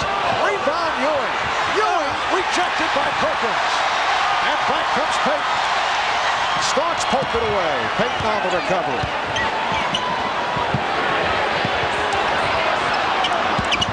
Askew. And a foul. A hard foul. Put Hawkins on the floor. It's on Starks. Foul is on number 3, John Starks. His fourth. So that's 4 on Starks, who has been a very important player here tonight, and he'll sit down. Strong move inside as Hawkins quickly goes up to the shot, draws the foul. Gilbert Davis replacing John Starks, who leaves with 14. It is called a non-shooting foul. That prompted the booing from the crowd. Perkins moves to 2-point territory, and Ward with the rebound. Ward pushing it down. Knicks on the run. Here's Christie to the reverse. Doug Christie gives the Knicks a 64-59 lead. Boy, for a team so noted for its defense, the Sonics are leaving a lot to be desired for George Karl. The defensive transition was just not there. Kemp, rushed shot by Sean Kemp, who felt he was fouled. You know, Perkins, too, who loves the perimeter, is adding nothing on the Sonics boards, offensive boards. Mason handling against Kemp.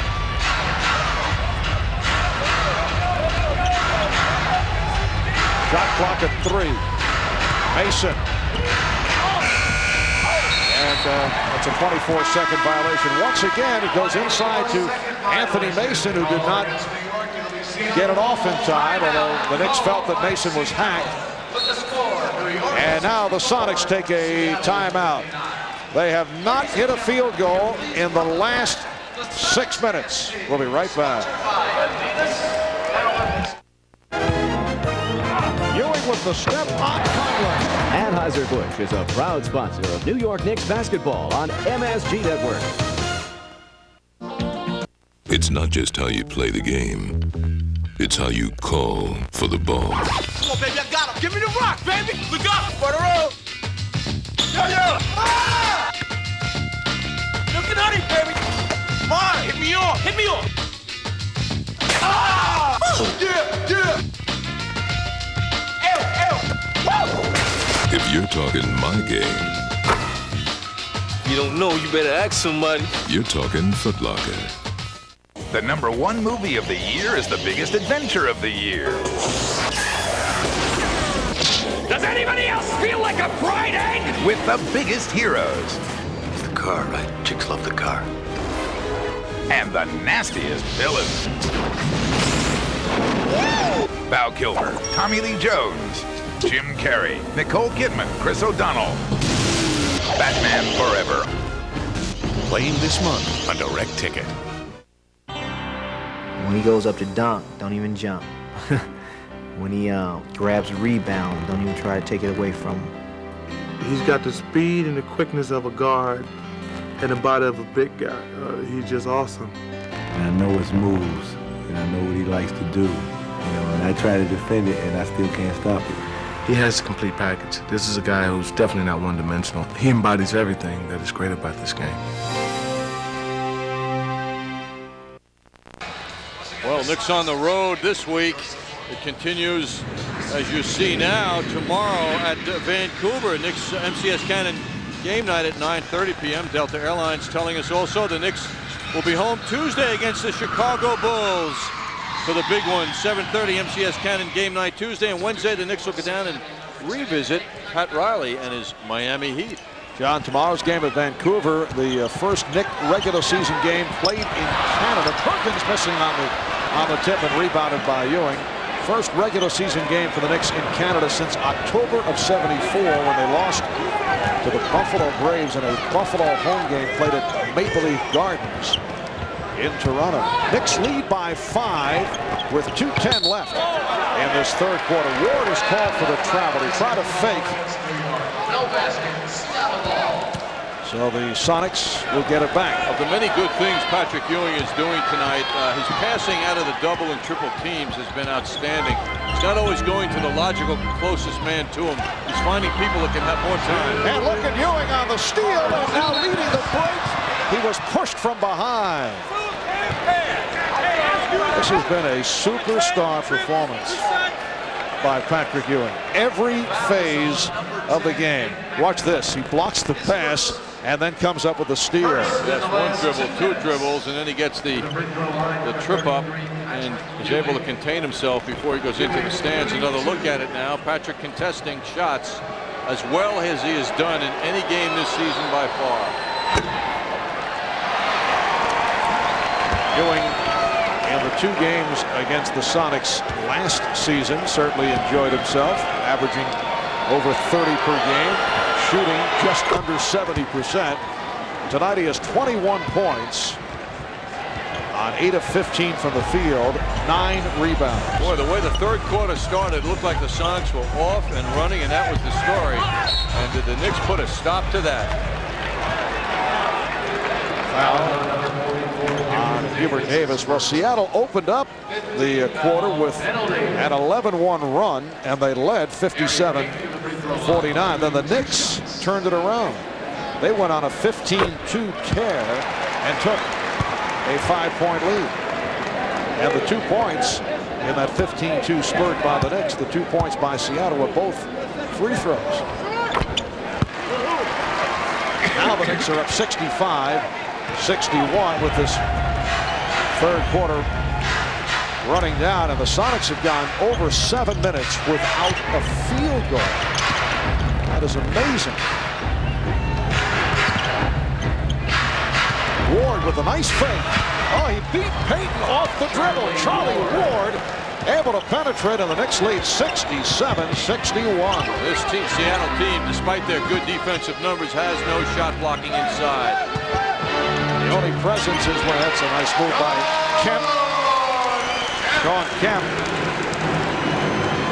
with the field goal that ends the drought. They went 7.5 minutes without a field goal. The only shot blocker is Urban Johnson. He's sitting down after picking up his 5th foul. Here is Ewing. Patrick Ewing extending to a 69-63 Knick lead. Yes, of course, Kemp, who does a good job at the forward position in that department, is their all-time shot blocker. However, he's not thought of as a back-to-the-basket real big man who's waiting down low to block shots. Excellent defensive play on the double with Christie coming over, and it causes the traveling violation.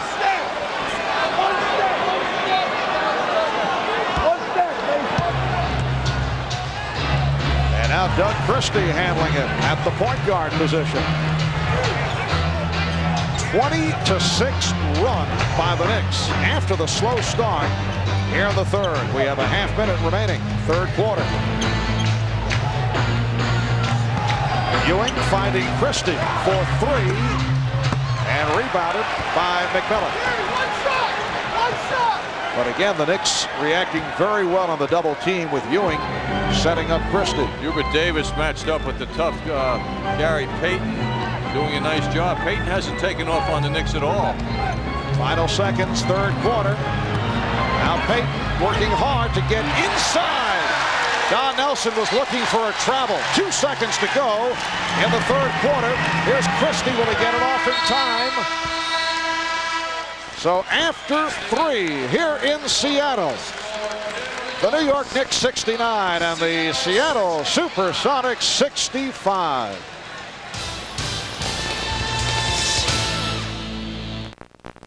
Nobody does it like you, the way that you do. Nobody power to please me. Nobody does it like you. Puts it all together better to make it easy. Nobody does it like you. Hoover, nobody does it like you. It's late at night. Do you know where your children are? Keep in touch with the Motorola pager from Nobody Beats the Wiz. Excuse me, I've got to use the phone. All you have to do is get up and get out and do it. Of course, where there's a will, there's a way. And the will is yours because you are your own best friend. Success starts with a smile. Are you smiling? You're not only smart, you're the handsomest thing we've ever seen. And you are equipped to win. NYNEX. More information, more solutions, more stuff. You never really know when you'll need cash. That's why you need a Discover card. Use your card to get cash during business hours from financial institutions and select merchant locations, or 24 hours a day from thousands of ATMs. The Discover card. Because when you need cash, timing is everything. It pays to Discover, the card that pays you back. Use it where you see the Novus sign. New York Knicks basketball is brought to you in part by the New York State Lottery. Play Lotto and you could win millions of dollars. Hey, you never know. By your Tri-State GMC truck dealers, the strength of experience. And by Payne Weber. Well, the road has been a good tonic for the Knicks. The Clippers went down the other night to Don Nelson's team. Through 3 quarters, the Knicks are remaining very strong. The turnover situation, very interesting tonight. This is a turnaround. The Sonics leading the department in turnovers, 12 to only 8 for the Knicks. How about the Knicks? 5 steals to the Sonics 3, and the Sonics have been leading the NBA in that department the last 4 years. Here's Christie as the fourth quarter gets underway. And a foul called. There you see it. Seattle number 1 in steals per game, including this season. Gary Payton leading the department in the NBA this year, is such an important part of the success of this team. But Gary Payton has not taken over this game. The Knicks have put forth as strong an effort as I think Don Nelson could have expected through 3 quarters. Seattle foul on Askew, a non-shooting foul. Charles Smith is back on the floor. Mason and Smith are the big men. Here's Mason getting inside. Yes, and it counts. Powerful move by Anthony Mason. It's only his 2nd field goal. He is 2 of 2 from the field, and he'll go to the line as he was hit again by Askew. That's a great move by Mason. So strong. And you ever see a player come out of a terrific move that he succeed in so angry? I mean, he came out of there grumbling as he walked to half court and then ultimately cooled down now. He's thinking about something he was annoyed about for the 2nd quarter. And does complete the 3-point play, so the Knicks now lead 72-65. Hawkins. And Hawkins will go to the line. Foul is on number 35, Doug Christie. Doug Christie, one of the few players who will raise his hand. Christie Hawkins at the free throw line for 2 shots. Carry over from college days when a foul is called. Most guys, when you see in the pros, when they raise their hand, they're trying to get the foul called on them instead of somebody else who is usually in foul trouble. Right. Charles Oakley does that quite often. Meanwhile, the Sonics are shooting coming into the 4th quarter now 39% for the game to the Knicks 46%. Very impressive. John Starks back replacing Doug Christie. Another superb performance by Doug Christie, who is proving himself. There's no question about it. A lot of doubts about Doug, but he has been doing it on a regular basis since Don Nelson decided to give him some minutes. Off the steal, McMillan able to protect.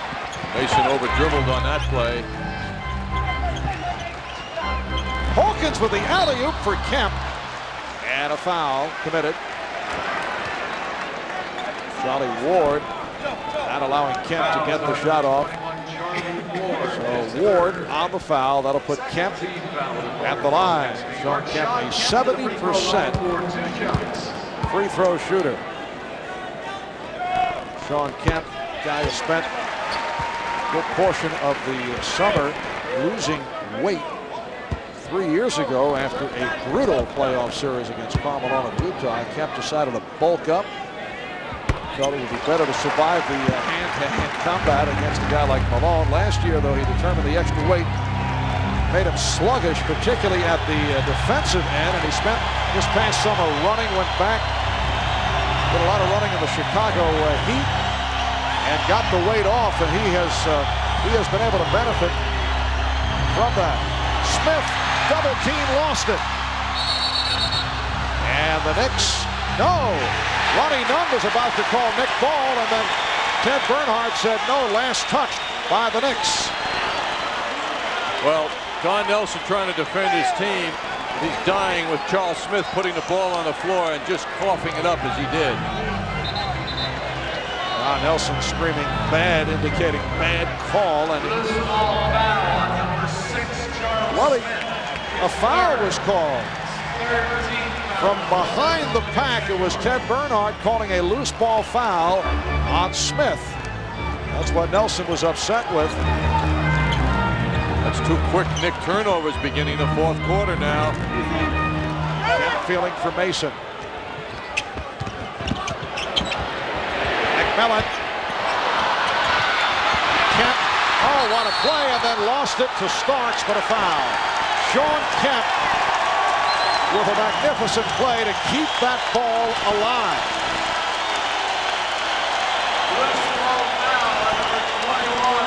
And Charlie Ward hanging in there against Sean Kemp, and he was called for the foul. Well, Kemp at 6'10" just tipped that ball to his control and liking, but Ward did his best, but couldn't deal with it. Ward is guarding McMillan. Now Mason switches off.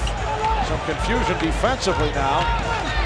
Ward looking to pick up a man. And now finds Hawkins, who fires for 3. Rebounded by Ewing. Boy, they miss Hersey Hawkins' 3-point shooting tonight. Yeah, Hawkins has been off. 3 of 11 from the field. Ewing.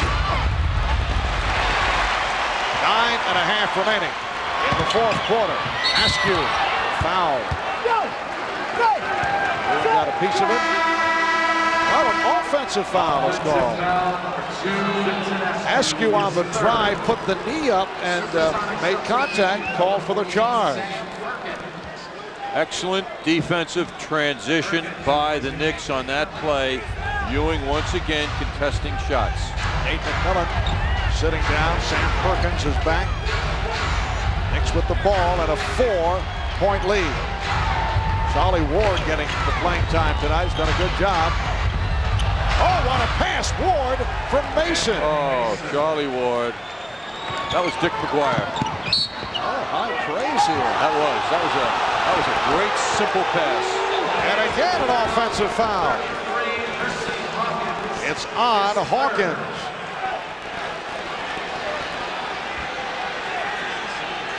Three on Hawkins.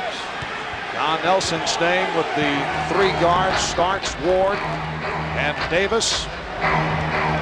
Mason and Ewing are the big men. It's been a very poor shooting performance by Seattle. Shot clock at 6. Now the Knicks nursing the clock. And again, Mason ends up with it. With the shot clock rolling down, Ward gets it off. And rebounded by Perkins. Good box out on Ewing. One bad thing for the Knicks, they've forgotten about Ewing. He's not touched the ball enough in the last couple of minutes.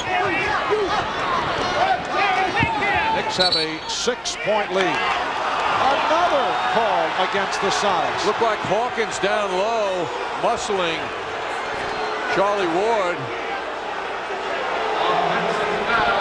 That's the 3rd successive offensive foul call, 2nd straight against Hawkins. The Knicks are certainly getting the calls here in Seattle. Hawkins with another offensive foul. He now has 4 fouls. Knicks doing a good job off the boards when you consider Charles Oakley sitting it out. There is Patrick Ewing. He has 25 points, and the Knicks now lead 76-68. George Karl calling for time. He's 6'2", weighs 265, can bench press over 400 pounds. And you're gonna put him in a 19-inch box? We don't think so. Come to Nobody Beats the Wiz.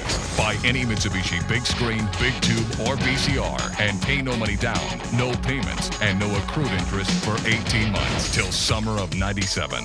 Go big at Nobody Beats the Wiz Total Entertainment Centers. Person needs to send resume to New York. Wants to make a big impression. Goes to post office. Finds out priority mail is a smart solution. Resume gets noticed. Person gets job. Now if he can only get a cab. Team needs new jerseys. Person has to deliver them overnight. Goes to post office. Finds express mail is a smart solution. Guarantees delivery. Jerseys arrive on time. Person avoids getting sacked. With a newly enhanced Vortec 4300 V6 engine and available push-button 4-wheel drive, the GMC Jimmy can handle virtually anything you might encounter on the road. But you may appreciate Jimmy even more for its ability to get you out of your own driveway.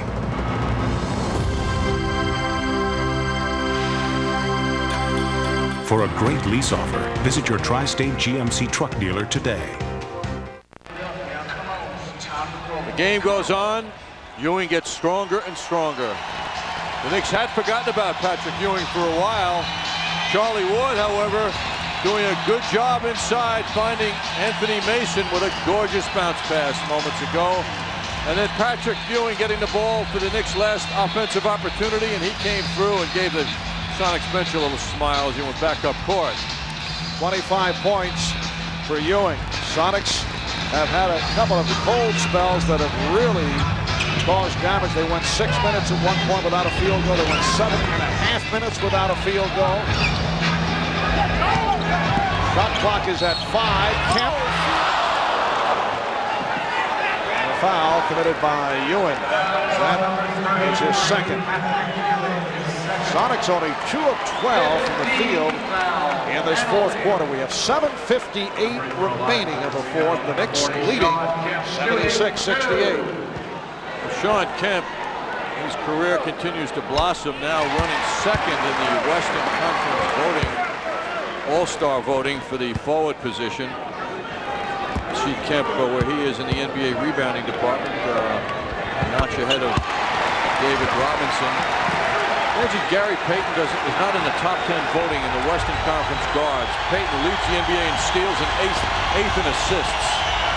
Knicks now lead by 6. Crowd urging the Sonics on. A bad pass thrown by Starks. He was off balance and he threw it away. Perkins for 3.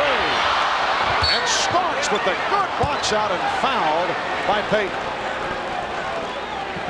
Loose ball foul number 20, Gary Payton, his third. That's the third team foul. So Payton picks up his third.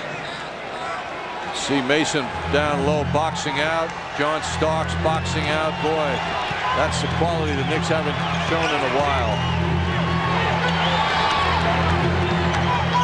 Ewing facing the double team, able to find Ward, who delivered to Mason.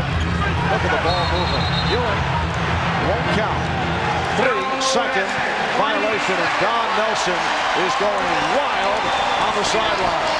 A little spin move by Don. Boy, the quiet man is spending more time in the air than some of the players. Don got up rather high on that protest. Well, he was upset because of the beautiful ball movement to waste that possession on the 3-second call.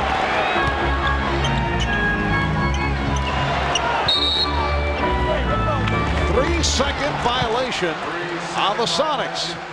This time Kemp in the lane.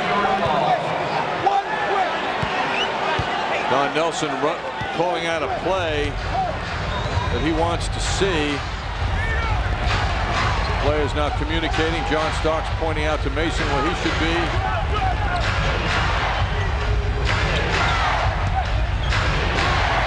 Starks for 3 and rebounded by Kemp.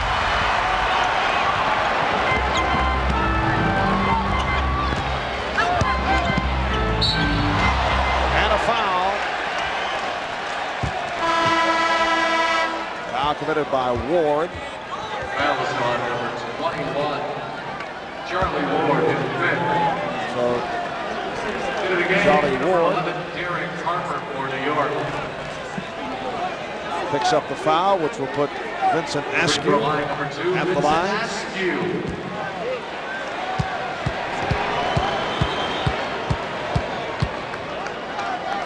5 fouls on Ward. Askew had a very good game earlier this week against Golden State in a win. 17-point game, season high, capable player. Askew last season averaged just under 10 per game. He played for George Karl in the CBA, originally drafted by the Sixers in the second round and then bounced around. Philly and Golden State, Sacramento, Seattle. Askew guarding Ward. Hubert Davis now the weave for Derek Harper, so the Knicks continue to make changes. Ewing with the drop step, yes. And the Knicks lead 78-72, 27 points for Patrick Ewing. Ward with the steal, and here's Ward giving it up to Hubert Davis who blew the layup. Rebound Ewing, Patrick Ewing on the reverse. There's great moments in Knick play this season. If there's a mistake, it's covered by a teammate by the Knicks. Kemp spinning his way. It will count and the foul. That's number 4 on Anthony Mason.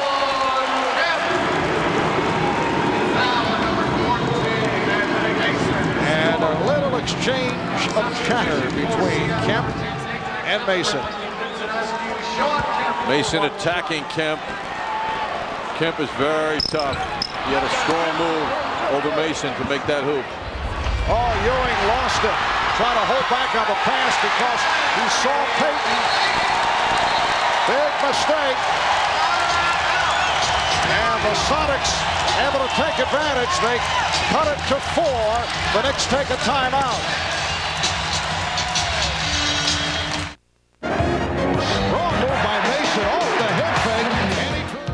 Tires is a proud sponsor of New York Knicks basketball on MSG Network. One scored 101 points in a half. Another had 454 collegiate steals, and 4 have had their number retired. They've won 6 national championships and 26 Player of the Year awards. And now they're together, the best of the best, and they have one common goal: to become the best basketball team in the world, the USA Basketball Women's National Team. It's about commitment, it's about teamwork, it's about time. When you kill somebody, if you want to look at it in a certain light, Anthony LaPaglia. it's really a very minor event. Mimi Rogers. Are you going to shoot me? Matt Craven. And Peter Boyle. Couldn't do it. Star in an unexpected romance. Bulletproof Heart. They're offering you $1 an acre for your land. What's your answer? Get off our land, mister. Wrong answer. 2 brothers who were outlaws and became legends. Y'all the James boys? Frank and Jesse. 2 great movies playing this month on Direct Ticket. It's Shaq like you've never seen him before. Starring in his first NBA video, Shaquille O'Neal Larger Than Life, featuring NBA action footage. Enjoy intimate commentary by the multi-talented Shaq, as well as interviews with his close friends, family, NBA coaches, and players. Also included, an exclusive music video from Shaq Fu to Return. It's the perfect addition to any basketball fan's collection. Shaquille O'Neal Larger Than Life is available wherever NBA videos are sold.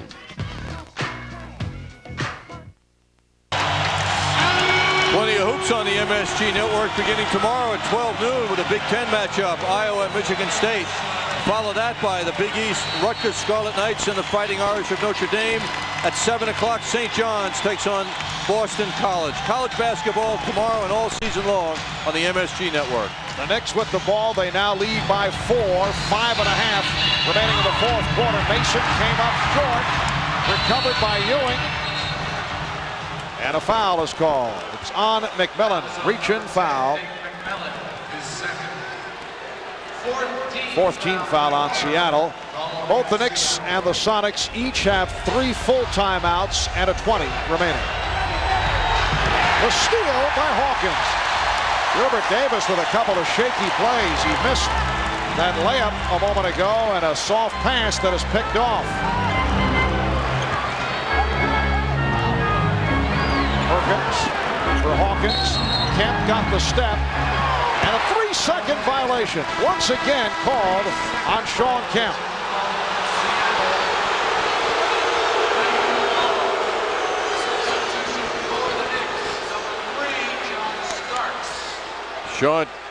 Shawn Kemp and Mason going at it. Kemp spending all that time, however, since you saw that in the lane where you're allowed only 3 seconds. Knicks have the 3 guards, Ward, Starks, and Harper, along with Ewing and Mason. We're just under 5 minutes remaining in the fourth quarter. They collapse on Ewing, who pops it to Harper for 3. And back come the Sonics. Payton met by Harper. Harper just replacing Hubert Davis, goes right to Payton. Kemp stopped by Ewing on the baseline. Shot clock at 10. Payton lost it, and a foul. Ewing came racing to try to help out of the double team, and Payton is hurt. Payton was hit from behind by the combination of Ewing and Harper. And a timeout taken by the Sonics. Gary Payton being checked by the trainer, Frank Furtado. Foul called on Harper, who made the initial contact. Gary Payton shaken up. Payton is a very tough physical player, and to see him so deadlocked on the floor with no motion indicates that he was really shaken up. How about the effort by Ewing coming out when there was a suggestion of a loose basketball? Ewing roared out like a backcourt man and threw himself on the floor for that ball.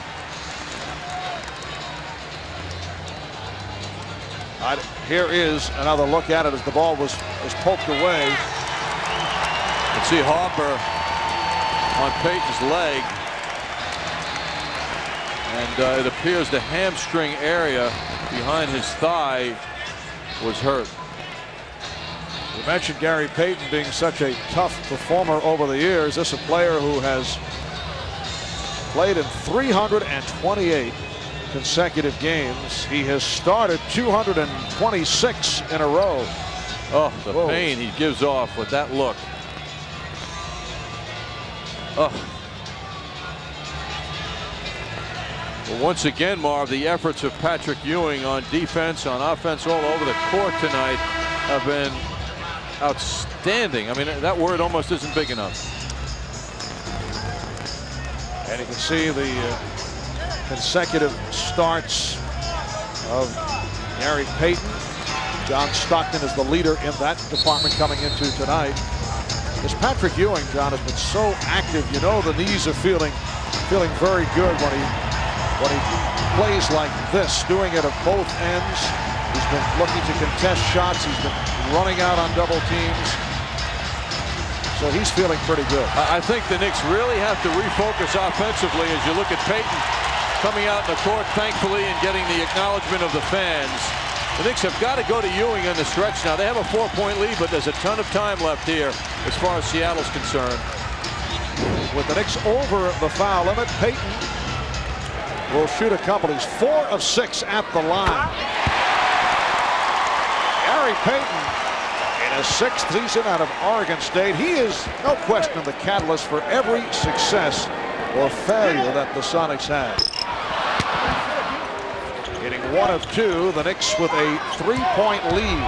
4:20 to go in this 4th quarter.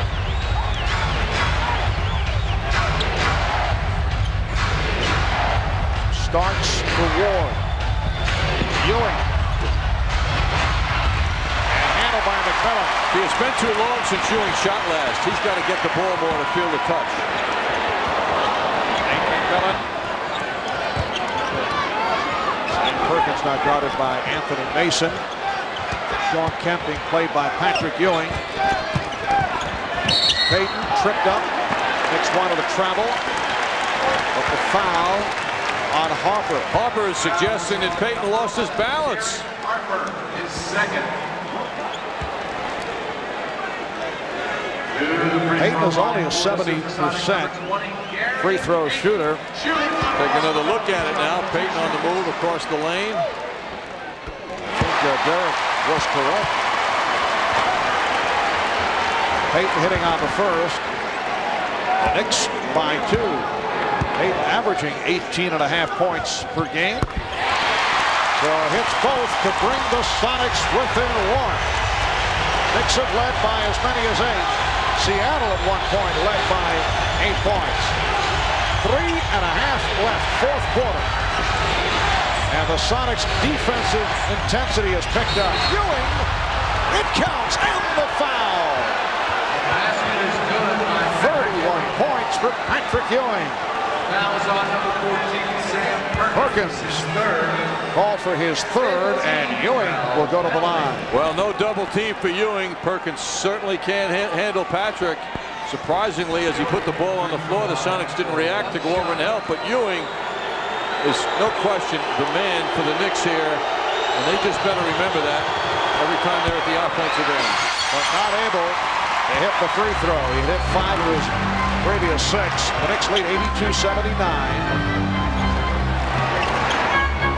Sonics have won their last 10 here at home. And the pass from Hawkins was thrown astray, but a foul is called. And suddenly the call's going against the Knicks. Harper called for a push.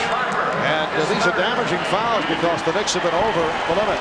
Tough play by Harper, and credit Payton for the ability to bother Harper to that point. Payton was trying to post up Derek Harper, who was playing him very physically.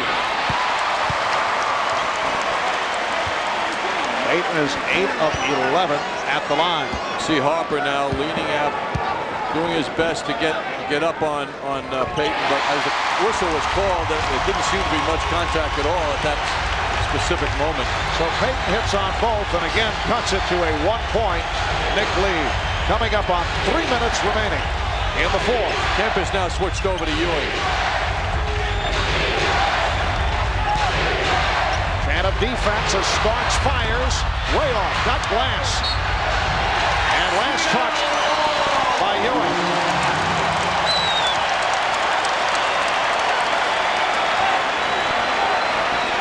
Gary Payton has scored the Sonics' last 7 points. They're down by 1 off a 9-2 run. Mason now will stay on Perkins to guard against his outside shooting, and Ewing is dealing with Kemp down low. 2 minutes and 45 seconds to go in the fourth. Here's Kemp working against Ewing, and he's blocked. Ewing with the rejection of the outside attempt by Kemp, and then Kemp compounds the situation by picking up the foul. That's 4 on Kemp. Once Kemp put the ball on the floor, that enabled Ewing. Now he stops. Enabled Ewing. Ewing knew he could challenge because Kemp was no longer dangerous to put the ball on the floor and drive. Excellent read by Ewing, and what a block and what a finish to the play.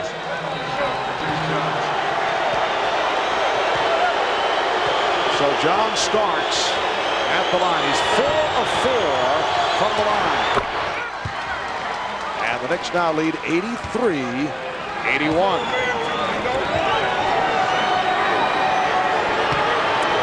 Starks a 74% free throw shooter.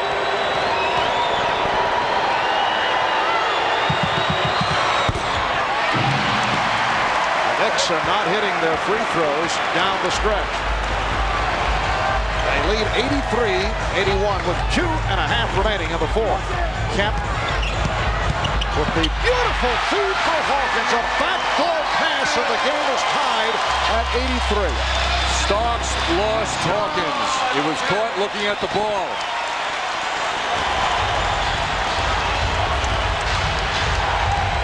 Charlie Ward operating at the point guard position here in the final minutes. Again, the champ of defense. Mason posting. Starks for 3. Way off.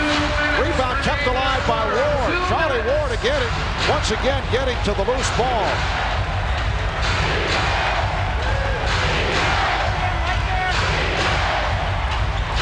Starks getting it cross court to Hopper for 3, and he came up short. Rebound Ewing. What a play by Patrick Ewing.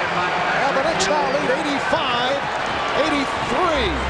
The box out, and was able to hit off glass by twisting it with the reverse English. This is the game of the year for Patrick Ewing. Hawkins for 3. He's been off. Ewing with the rebound. So the Knicks put the ball. They lead by 2. Now a minute 20 remaining in the fourth quarter. Ewing lost sight of it. Ward on the recovery. And he threw it away. McMillan with the steal. The Knicks over the limit, do not want a foul. They've been putting the Sonics at the line. Here is Kemp, and he's blocked by Ewing. So Kemp to the line. That's 3 on Ewing. And with 59 seconds remaining in this fourth quarter, Shawn Kemp will shoot 2. He has hit 7 of 8.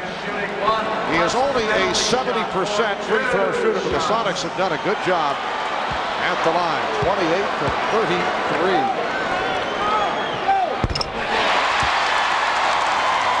The net lead is 1. And they want to talk it over. Timeout taken.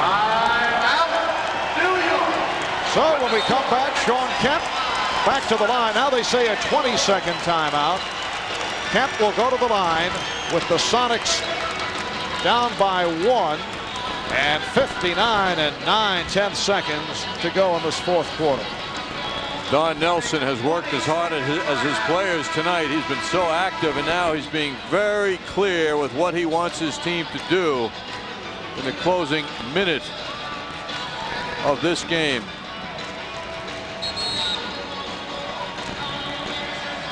We'll take a look now at the last play by Patrick Ewing. Ball was rotated. Derek Harper had plenty of time, but Ewing swept in from one side of the court to the other, and the finish. He has been brilliant tonight in his best all-around game of the season by far. What a game. Don Nelson walking onto the court. He was at the foul lane having a conversation with Patrick Ewing. Don Nelson realizing obviously the impact of a win here in Seattle for his ball club. He has been about as active as we have seen him. He has been all over the court. And Kemp has tied it at 85. Knicks have 3 full timeouts remaining. Sonics 2 and a 20. 50 seconds to go in the fourth quarter. Ewing one-on-one with Perkins, and he lost it. A critical turnover by Patrick Ewing. The Sonics call for time. So we have seen some sloppy ball handling by the Knicks the last couple of possessions. There's something you might not know about 1-800-COLLECT. You might think it's the cheapest way to make a collect call. But it's not. You might think it's AT&T, but it's not. So, get to know the code. 1-800-CALL-ATT. It always costs less than 1-800-COLLECT. And everyone knows they wouldn't call it 1-800-CALL-ATT if it wasn't from your true choice, AT&T. The revolution will be led by Jason Kidd, Jason Kidd, Jason Kidd, but he will not face the nation, meet the press, or host a revolution online cyber chat, because the revolution will not be televised. The revolution will not be televised, and the revolution will not fail. For with every no-look pass, every three-point shot, every crossover, and every strong finish, Jason Kidd speaks for the revolution. For the revolution is about basketball, and basketball is the truth. 46, 6/10 seconds left. Seattle feels they're in control now. They'll have the ball after this play. Ewing, clear lane. Perkins hanging with him, forces the turnover. Ewing tries to draw the foul with that motion. But the turnovers in the second half are the big story for the Knicks after only 3 in the first half.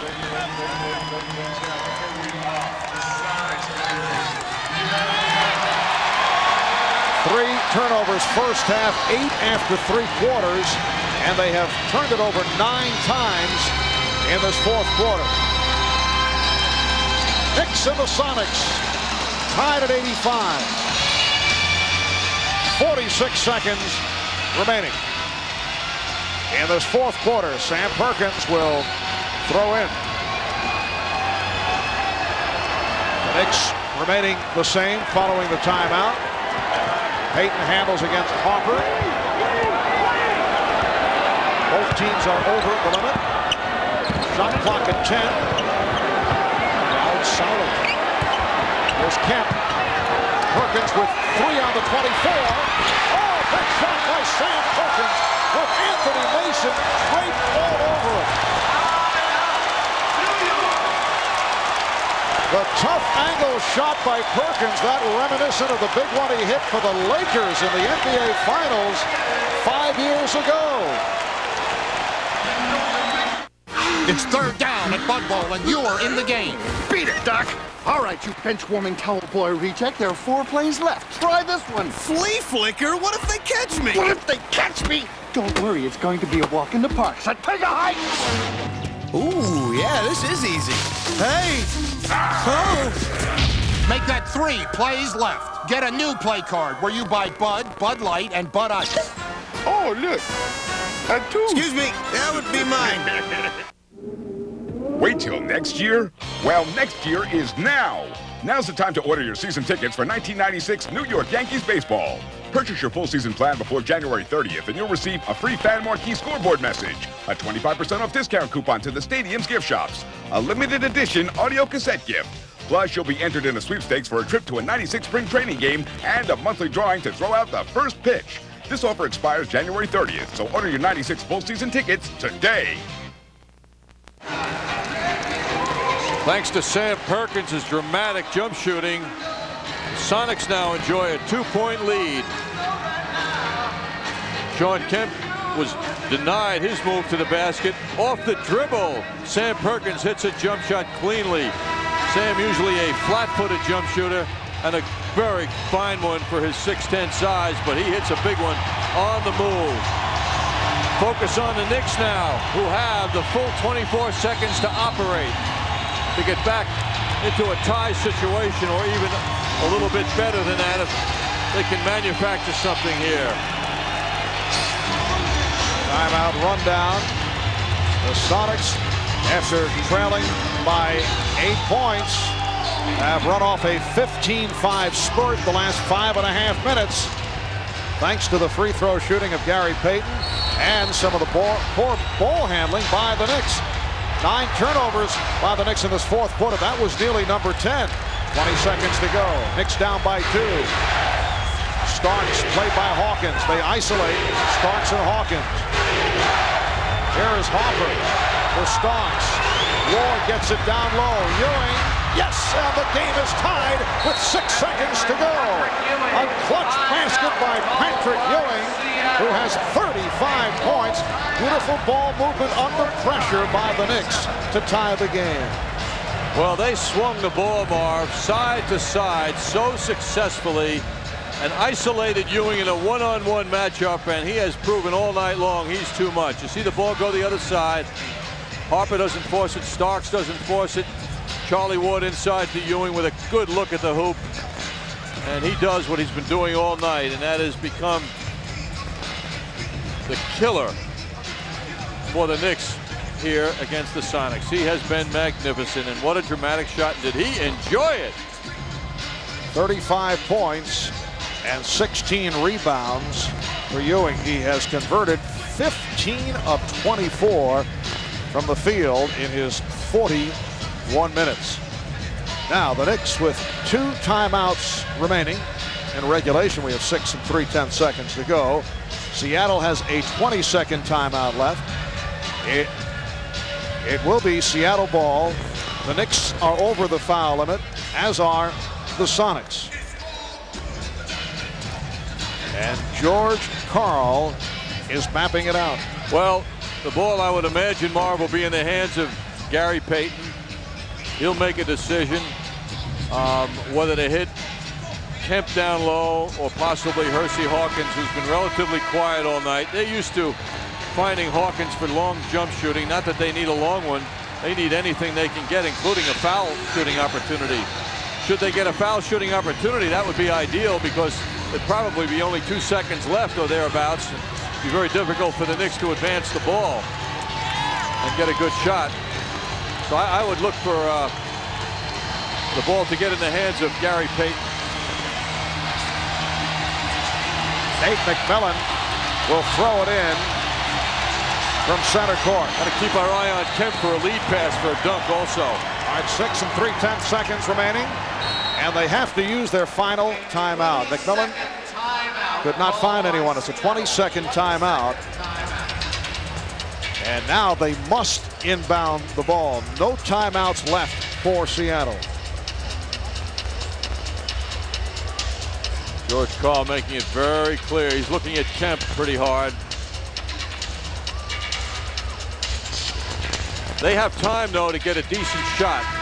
And if they can get a pick or any kind of interaction to cause the defense to double team or to play tough on any of the Seattle players and perhaps draw a foul, I mean, they'd be very, very happy with a foul shooting situation. Oh, yes. They do not need to score a basket to win this game. Again, McMillan with the look. Hawkins. Poked away by Harper. Down to 2. Down to 1. Hawkins gets it off. And we will go to overtime. Derek Harper with a brilliant defensive play. And a very difficult situation, because you don't want to commit the foul, obviously, and Harper was able to get all ball to knock it away. We're headed to overtime. The Knicks and Sonics tied at 87. So what's the big surprise? Knicks tickets.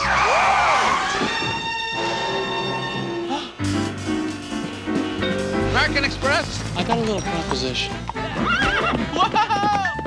Hey, you got my ticket! Think again, my friend. Oh, there!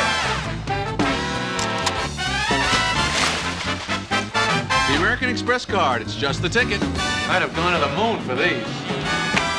Tell me about it.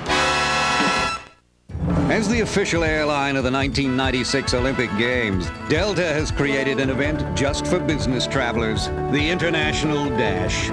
With 4,900 daily flights to 300 cities, we'll fly you to the business world with a schedule that's as full as yours.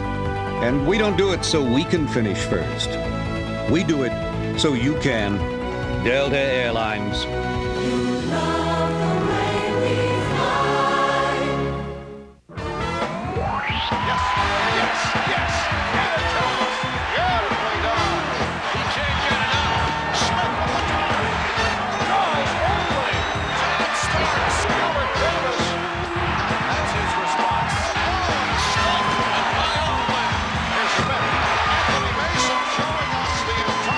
The Knicks head for Vancouver to battle the Grizzlies after MCS Cannon game night tomorrow night on MSG. Thanks to a dramatic game-saving play by Derek Harper, the Knicks and Sonics go to overtime. Sonics with 6 seconds left, moving the ball around. Derek Harper with the ever-active hands taps that ball away, making it too difficult for Hersey Hawkins to get a good shot up, and they run out of time now. And the Knicks are in an overtime situation. Derek Harper making George Karl's night a little long. George with a little backup workout on that play. Patrick Ewing and Sean Kemp on the tip. And the Knicks able to control. Knicks 1 and 2 in overtime games. Sonics 1 up and 1 down. The Knicks losing to Atlanta and Washington in overtime and beating San Antonio. Starks. John Starks not able to hit from the fourth quarter on. Perkins hit the big shot that gave Seattle the lead briefly. Payton off the mark. And Starks gets it down. Harper was hanging, but good recovery by Payton. Knicks will look for Ewing as much as they can. Ewing blocked by Kemp.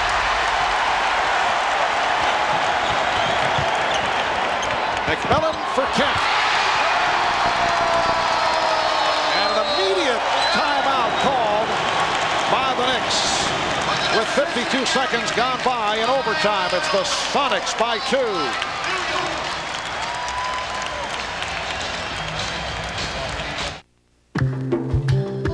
2. Some of the people who benefit most from the Discover card don't even have one. Hi, I'm Scott Hamilton. Each year, the Discover Card youth programs recognize thousands of kids who are making a difference. In fact, Discover Card has already contributed over $16 million in support of this unique collection of programs. So as long as there are kids with dreams, we'll be here, helping them reach those dreams. What time is it? It's time to grow up with Sesame Street Live. It's time for the best in big entertainment, fabulous fun, and your best friends live on stage.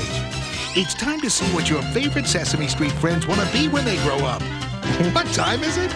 It's time to see Sesame Street Live's When I Grow Up. Hurry, you know how time flies.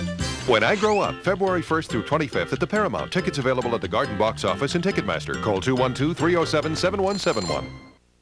We've arranged a shootout between basketball legend Earl the Pearl Monroe and Steve Scratchy Jackson to show how fun and easy the new three-point play instant cash game is. Yes! Three-point play from the New York Lottery. Well, the Sonics get the first hit against the Knicks in overtime. Sean Kemp did an imitation of Patrick Ewing, both ends of the court. Had the block on Patrick's jump shot attempt. Sonics move the ball up court quickly. Kemp at the other end now gets that ball, jams it, thanks the passer, all in one motion while he's hanging on the rim. It's a 2-point lead for the Sonics. Plenty of time left, however. Charlie Ward handling against Gary Payton. Gets it right to Patrick Ewing, who's hit from behind. And for Sean Kemp, that is number 5. First team foul. Sonics make an immediate change defensively with Perkins moving over now to Ewing. Perkins playing with 3 fouls. Ewing, yes. Patrick Ewing with the baseline touch. He has 37 points. Most points scored by the opposition against the Sonics by an individual player. Shaquille O'Neal,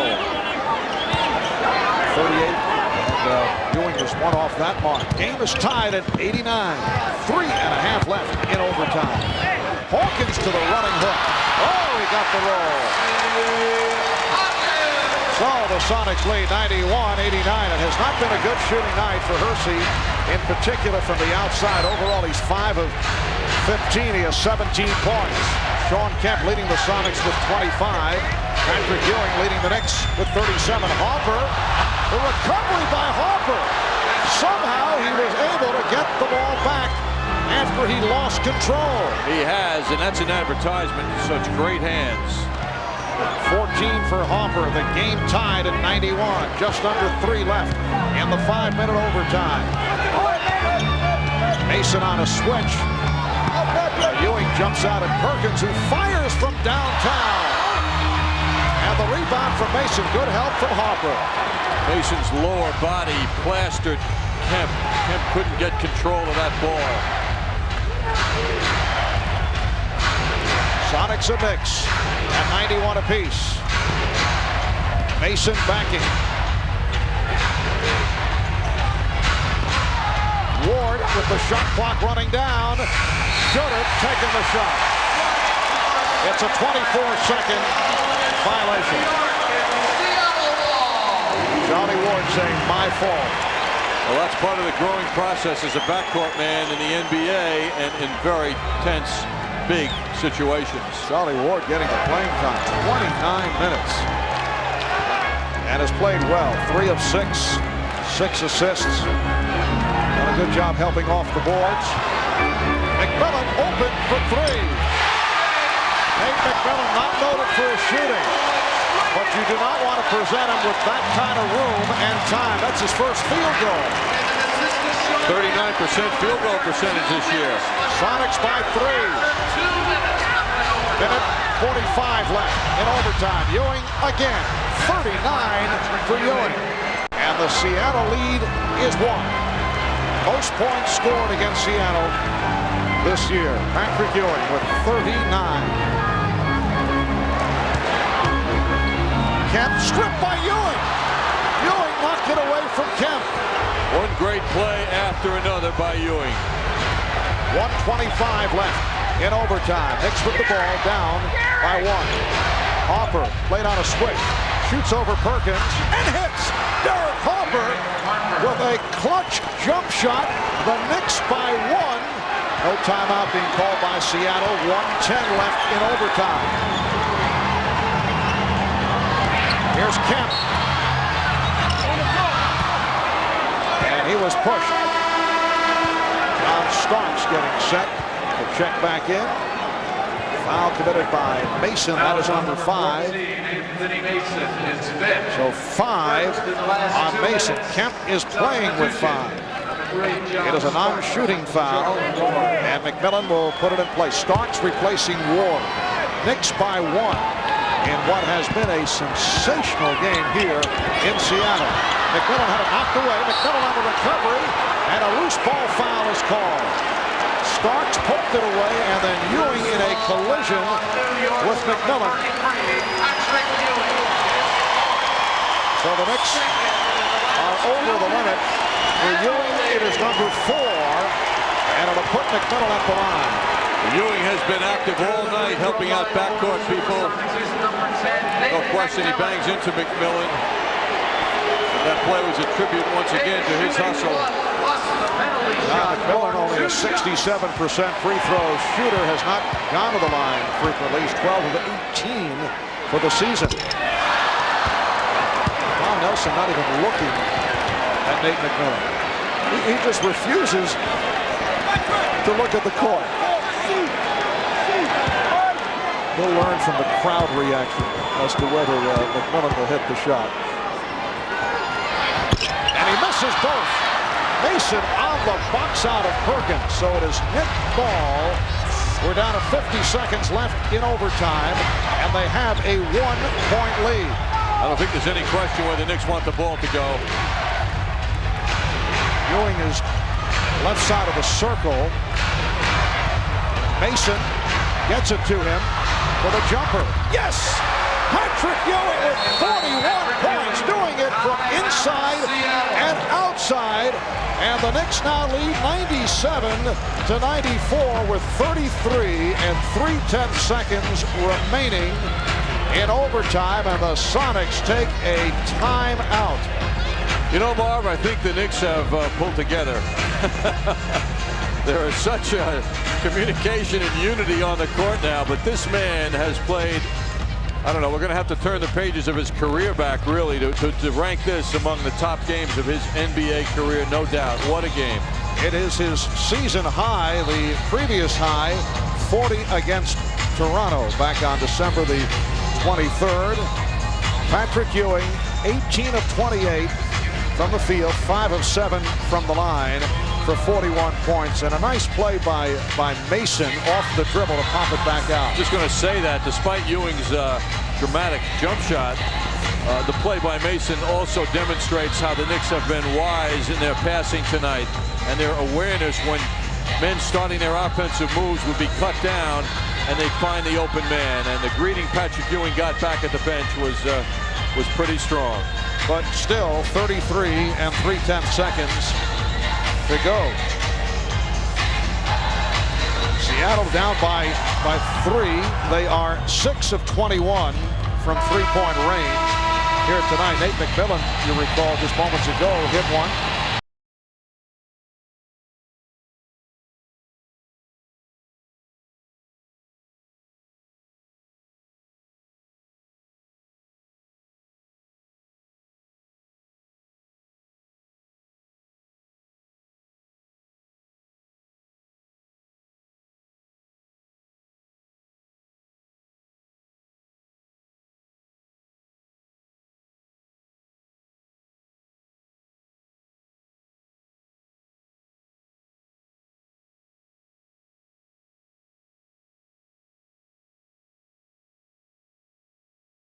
So we'll be back here at the Key Arena in Seattle in a moment.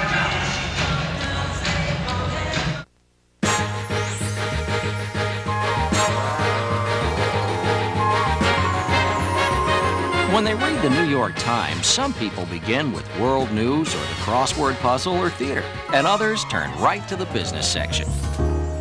I thought after you succeeded in business, you got to retire to Florida. The New York Times. Read what you like. But I don't feel like eating dinner at 4 in the afternoon.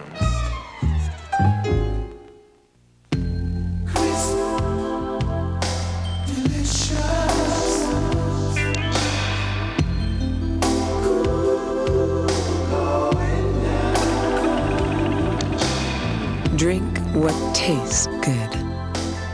Because television can make anything look delicious.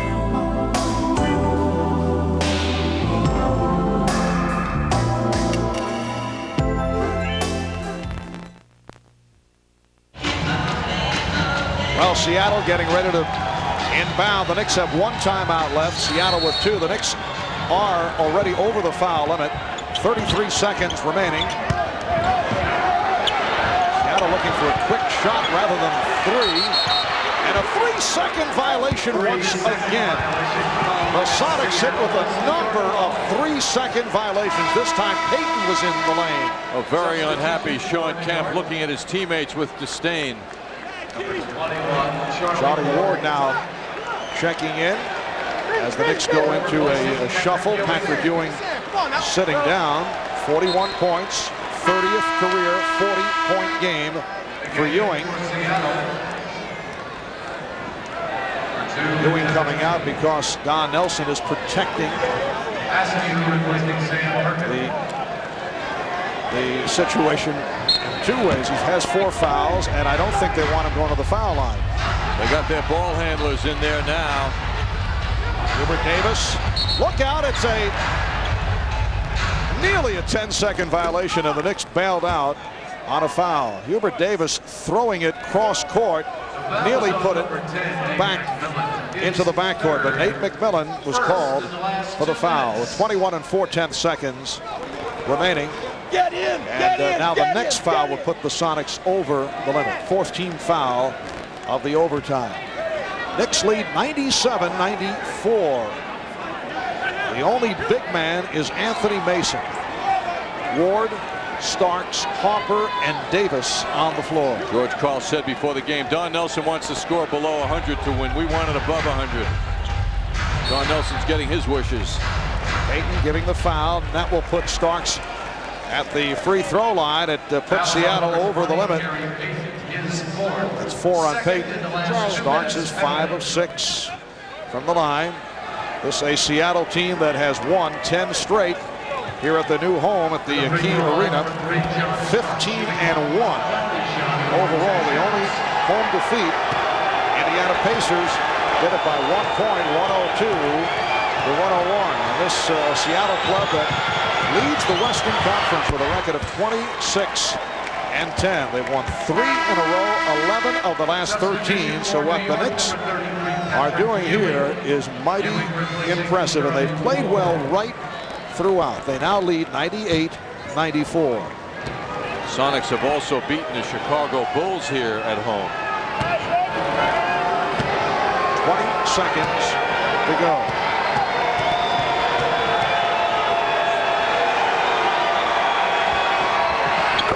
Starks with the 2 clutch free throws, 8 unanswered by the Knicks, and they lead 99-94, and this crowd beginning to file out as Seattle takes a timeout.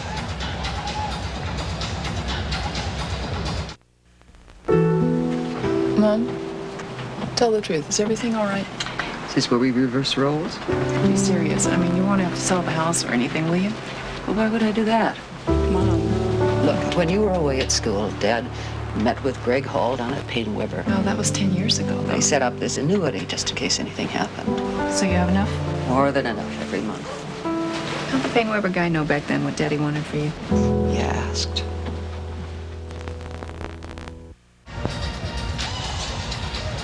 So the Knicks with an 8-0 run the last minute and 40 seconds to lead 99-94. It will be Seattle ball when we pick it up with 20 5/10 seconds remaining in this 5-minute overtime.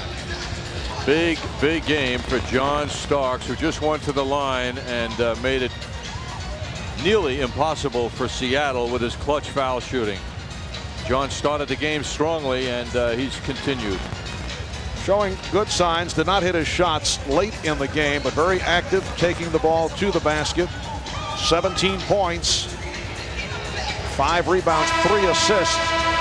John Starks hit 7 of 8 from the line. It has been an excellent all-around effort by the Knicks. Don Nelson using most of the roster. Got good play out of Doug Christie, Charlie Ward. Patrick Ewing with a season-high 41 in a brilliant outing. Knicks in overtime have hit 5 of 7 from the field. 48% for the game. McMillan will throw in. Can't find anyone. Excellent defense as Ewing pokes it away. Knicks have done a sensational job in the inbounds defending. Nelson looking for a 5-second call. Ewing has contested in this game, contested his team, his opponents as well as he has all year, and he just did it again. 19 8/10 seconds remaining. Again, McMillan can't find anyone and has to call for a timeout. Oddly, no one is coming to the ball. That's how you inbound the ball the most safely, when the passer has a teammate coming toward him. That's the best percentage of inbounding. And for the Sonics, their final timeout.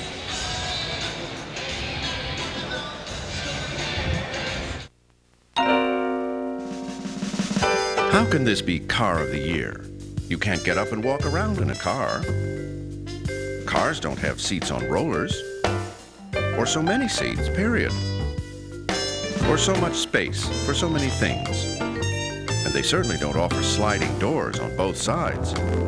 Well then, it would appear that for the first time ever, the Motor Trend Car of the Year is more than a car.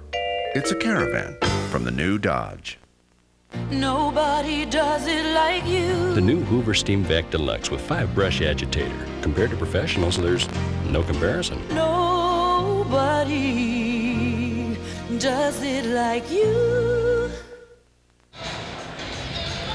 Well, with a shade under 20 seconds left in this overtime, the Knicks present a very tough defensive situation on the inbounds.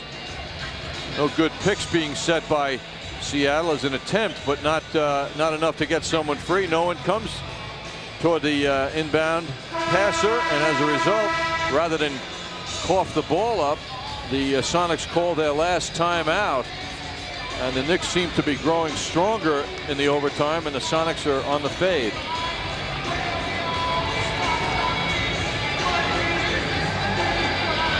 No timeouts remaining, and now Nate McMillan must get it in play.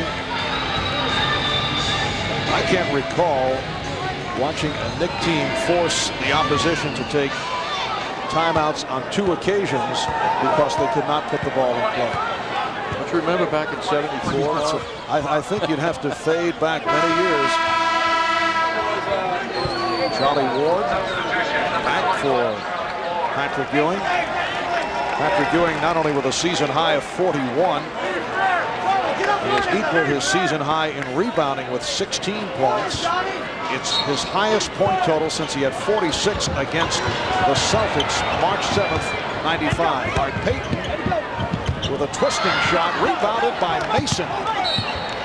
And he is fouled, so Anthony Mason with the Seattle Supersonics over the limit will go to the line. Hersey Hawkins called for the foul. We are down to 13 and 9/10 seconds left in overtime. Marv, I think it's now safe to say for the second straight game, the Knicks can say we didn't miss Charles.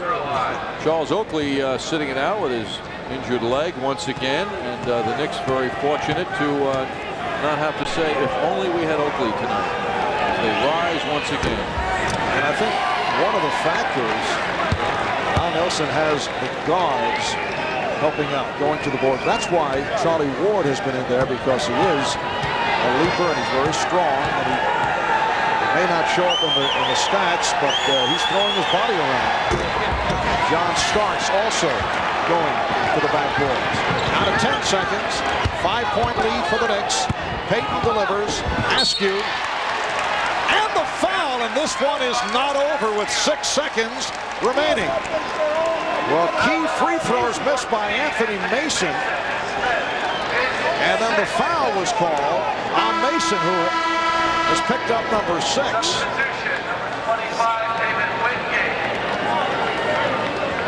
Sonics driving that ball inside, and Mason committed the contact and the foul. Not a smart play by Mason. Why would you get that close to commit a foul?